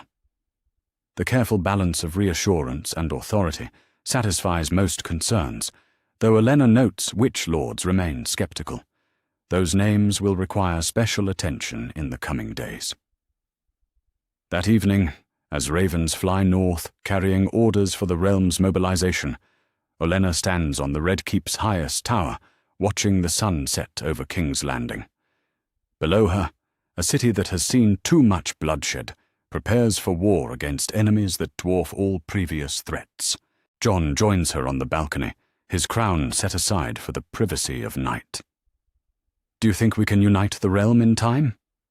We have no choice but to try, she replies. The alternative is extinction for everyone, noble and common alike. Any regrets about the path that brought us here? Olenna considers the question as wind ruffles her grey hair. I regret the necessity of so much death, but I regret nothing about ensuring the right people wear the crowns when the realm needs them most. In the distance, dragons roar as they patrol the city's skies. Tomorrow brings new challenges as the Seven Kingdoms prepare for a war unlike any in their history. But tonight, the Iron Throne sits occupied by rulers who understand that true power comes from protecting those they govern. The Queen of Thorns has achieved her greatest victory. Now comes the test of whether that victory can save the world. The gardens of the Red Keep have never looked more beautiful than on this spring morning, 2 years after the long night ended. Roses bloom in perfect rows, while dragon sculptures cast shadows across manicured lawns. The scent of growing things fills the air, replacing the smoke and ash that once drifted from burning cities. Peace has returned to the Seven Kingdoms, and with it comes the luxury of beauty for its own sake. Lady Olenna Tyrell walks slowly among the roses, her cane tapping against stone pathways worn smooth by decades of royal feet. At 73, she moves more carefully than in her youth, but her mind remains as sharp as Valyrian steel. Behind her walks a small girl of perhaps 6 years, golden-haired and green-eyed, asking endless questions about flowers and politics with equal curiosity. Great-grandmother, why do roses have thorns? Little Allery Tyrell asks, reaching toward a particularly perfect bloom. To protect what's beautiful from those who would take it carelessly, Olenna replies, guiding the child's hand away from the sharp spines. Beauty without protection rarely survives in this world. They pause beside a fountain where water dances in the morning sunlight. Around them, the Red Keep bustles with the quiet efficiency of a realm at peace. Servants tend gardens rather than repairing battle damage. Courtiers discuss trade agreements rather than military campaigns. Children play in courtyards where once soldiers prepared for war. Tell me again about the ice monsters, Allery demands, with the persistence of the very young. The others, Olenna corrects gently. They came from beyond the wall like winter given form. Dead things that turned the living into more dead things. An army of ice and hatred that wanted to end everything warm and growing. But Uncle Jon and Aunt Daenerys stopped them. With help from many brave people, yes. Dragons burned their army while men with swords and courage held the line. The others learned that ice melts when enough fire opposes it. The battle itself had lasted only 3 days, but those 3 days determined whether the realm would survive or join the silent ranks of the dead. Jon led from the front lines, while Daenerys commanded the sky. Dragons rained fire on white armies, while northern and southern soldiers fought side by side against the endless tide of death. But it was Olenna's political genius that made victory possible. Her careful alliance-building ensured that when the moment came, the entire realm stood united. Lords who had spent years fighting each other put aside their feuds to face the common threat. The Seven Kingdoms became truly one for the first time since Aegon's conquest. "Can we see the throne room?" Aleri asks as they continue their garden walk. "Of course, dear one. Though remember what I taught you about observing." They make their way through corridors lined with tapestries that celebrate the new dynasty. Scenes of dragons and wolves standing together, of roses and trees bearing fruit, of ships sailing under peaceful skies. The art tells the story of a realm reborn through unity rather than conquest. The throne room has changed since Olenna first saw it decades ago. The Iron Throne still dominates the vast space, but beside it stands a second chair of equal height, crafted from dragonbone and northern oak. Twin thrones for twin monarchs, a visible symbol of the power-sharing that has brought such prosperity. Today the thrones sit empty, as they often do. Jon and Daenerys spend much of their time traveling the realm, showing themselves to their subjects and ensuring that peace extends to every corner of the Seven Kingdoms. Good rulers, Olenna reflects with satisfaction, understand that crowns are tools for serving others rather than ornaments for personal glory. "Where are the king and queen today?" Aleri whispers, awed by the throne room's grandeur. King Jon visits the wall to inspect the rebuilding. Queen Daenerys tours the riverlands to assess the harvest. They rule together by being everywhere their people need them. And Queen Margaery holds court in Highgarden, governing the south, while they tend the north and centre. 3 rulers working as one, each playing to their strengths. The arrangement has proven remarkably effective. Jon's marriage to both Daenerys and Margaery initially scandalized some traditionalists, but results silenced most objections. Daenerys provides the dragons and the legitimacy of pure Targaryen blood. Margaery brings the wealth and political connections of the south. Jon himself bridges north and south, ice and fire, old ways and new. Their first child, Prince Rhaegar, sleeps in the royal nursery under the protection of guards who would die before allowing harm to reach the heir. Born with silver-gold hair and violet eyes, he represents the future of a dynasty that seemed extinct just 3 years ago. "Will I ever rule anything?" Aleri asks as they leave the throne room. "Perhaps. But more importantly, you'll understand how rulers succeed or fail. Knowledge is more valuable than titles, child. Remember that." They make their way to Olenna's private chambers, where maps and letters cover every surface despite her advanced age. The Queen of Thorns may no longer hold official titles beyond hand of the king and queen, but her influence extends into every corner of the realm. Her network of allies and agents ensures that potential problems reach her attention before they can threaten the peace she has worked so hard to establish. "You still receive many letters," Aleri observes, settling into a chair beside the writing desk. "Information is power, just as secrets are weapons. The realm stays peaceful, partly because I know which lords grow restless before they know it themselves." Olenna opens a letter bearing the sigil of House Stark. "This comes from your cousin Sansa, who rules Winterfell in the king's absence. She reports that the northern lords accept the new order completely. Why wouldn't they? Because change frightens people, even beneficial change. When Jon first revealed his heritage, many northern lords worried that their king would forget his northern roots in favor of southern comforts, but he has proven them wrong by strengthening the north rather than abandoning it. Indeed, The North has prospered under Jon's rule in ways that seemed impossible during the long years of war. The wall stands rebuilt and properly manned, but now its purpose is more symbolic than practical. With the others defeated, the Night's Watch serves mainly as honor guard for a border that protects prosperity rather than mere survival. New settlements dot the gift, where families displaced by war have found fertile land and peaceful lives.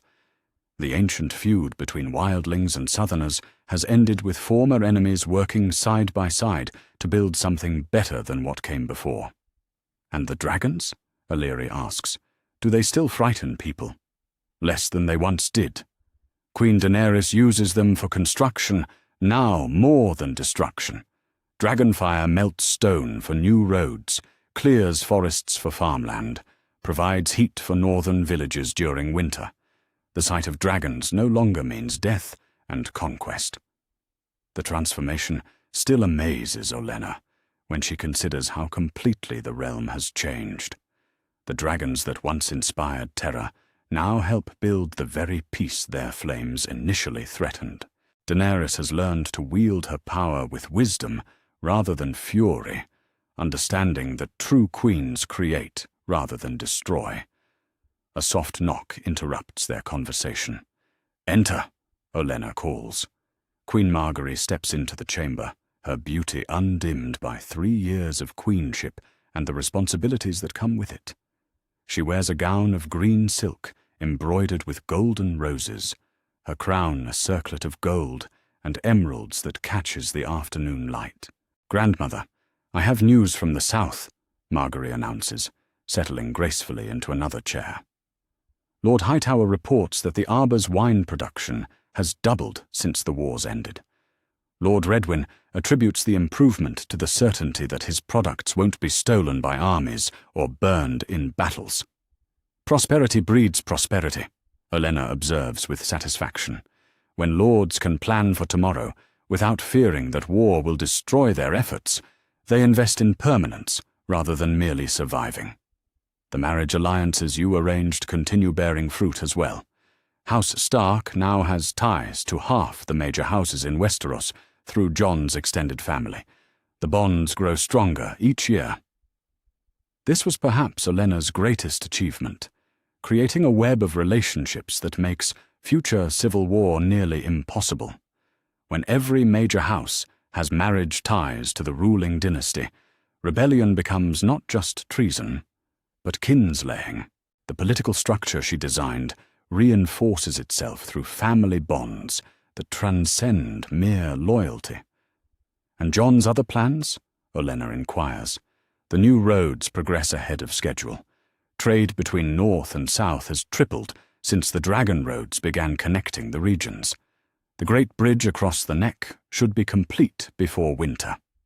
The dragon roads represent Jon's vision for uniting the realm through shared prosperity, rather than military conquest. Wide stone highways connect every major city, allowing goods and people to move freely across regions that were once isolated by poor transportation. Dragons provide the construction power, while human labor does the detailed work. What of potential problems? Margaery's expression grows more serious. Lord Royce sends word from the Vale that some lords question why their taxes support northern reconstruction when their own castles need repairs. Nothing treasonous, but worth watching. Natural complaints that can be managed through careful attention, Olenna agrees. Send a royal progress to the Vale next season. Let them see their monarchs in person and feel appreciated. They discuss other matters of governance while Illyri listens, absorbing lessons about the delicate art of ruling well. As the afternoon progresses, the conversation turns to longer-term concerns about succession and the dynasty's future. "Prince Rhaegar shows signs of intelligence beyond his age," Margaery reports. "He watches everything with those violet eyes and seems to understand more than a child should." "Good. The realm will need wise rulers for generations to come." Olenna's voice carries the weight of someone who has seen both the best and worst of what humans can achieve. The peace we've built requires constant tending, like a garden that reverts to wilderness if neglected. As evening approaches, they move to the balcony overlooking King's Landing. The city sprawls below them, its streets clean and its people prosperous in ways that seemed impossible during the years of war. Smoke rises from chimneys rather than burning buildings. Ships crowd the harbour carrying trade goods rather than invasion forces. Sometimes I can barely remember what it was like before, Margaery admits. The fear, the uncertainty, the constant threat of violence. I remember, Olenna says quietly. I remember every mistake that brought us to the edge of destruction. But I also remember every choice that pulled us back from that edge.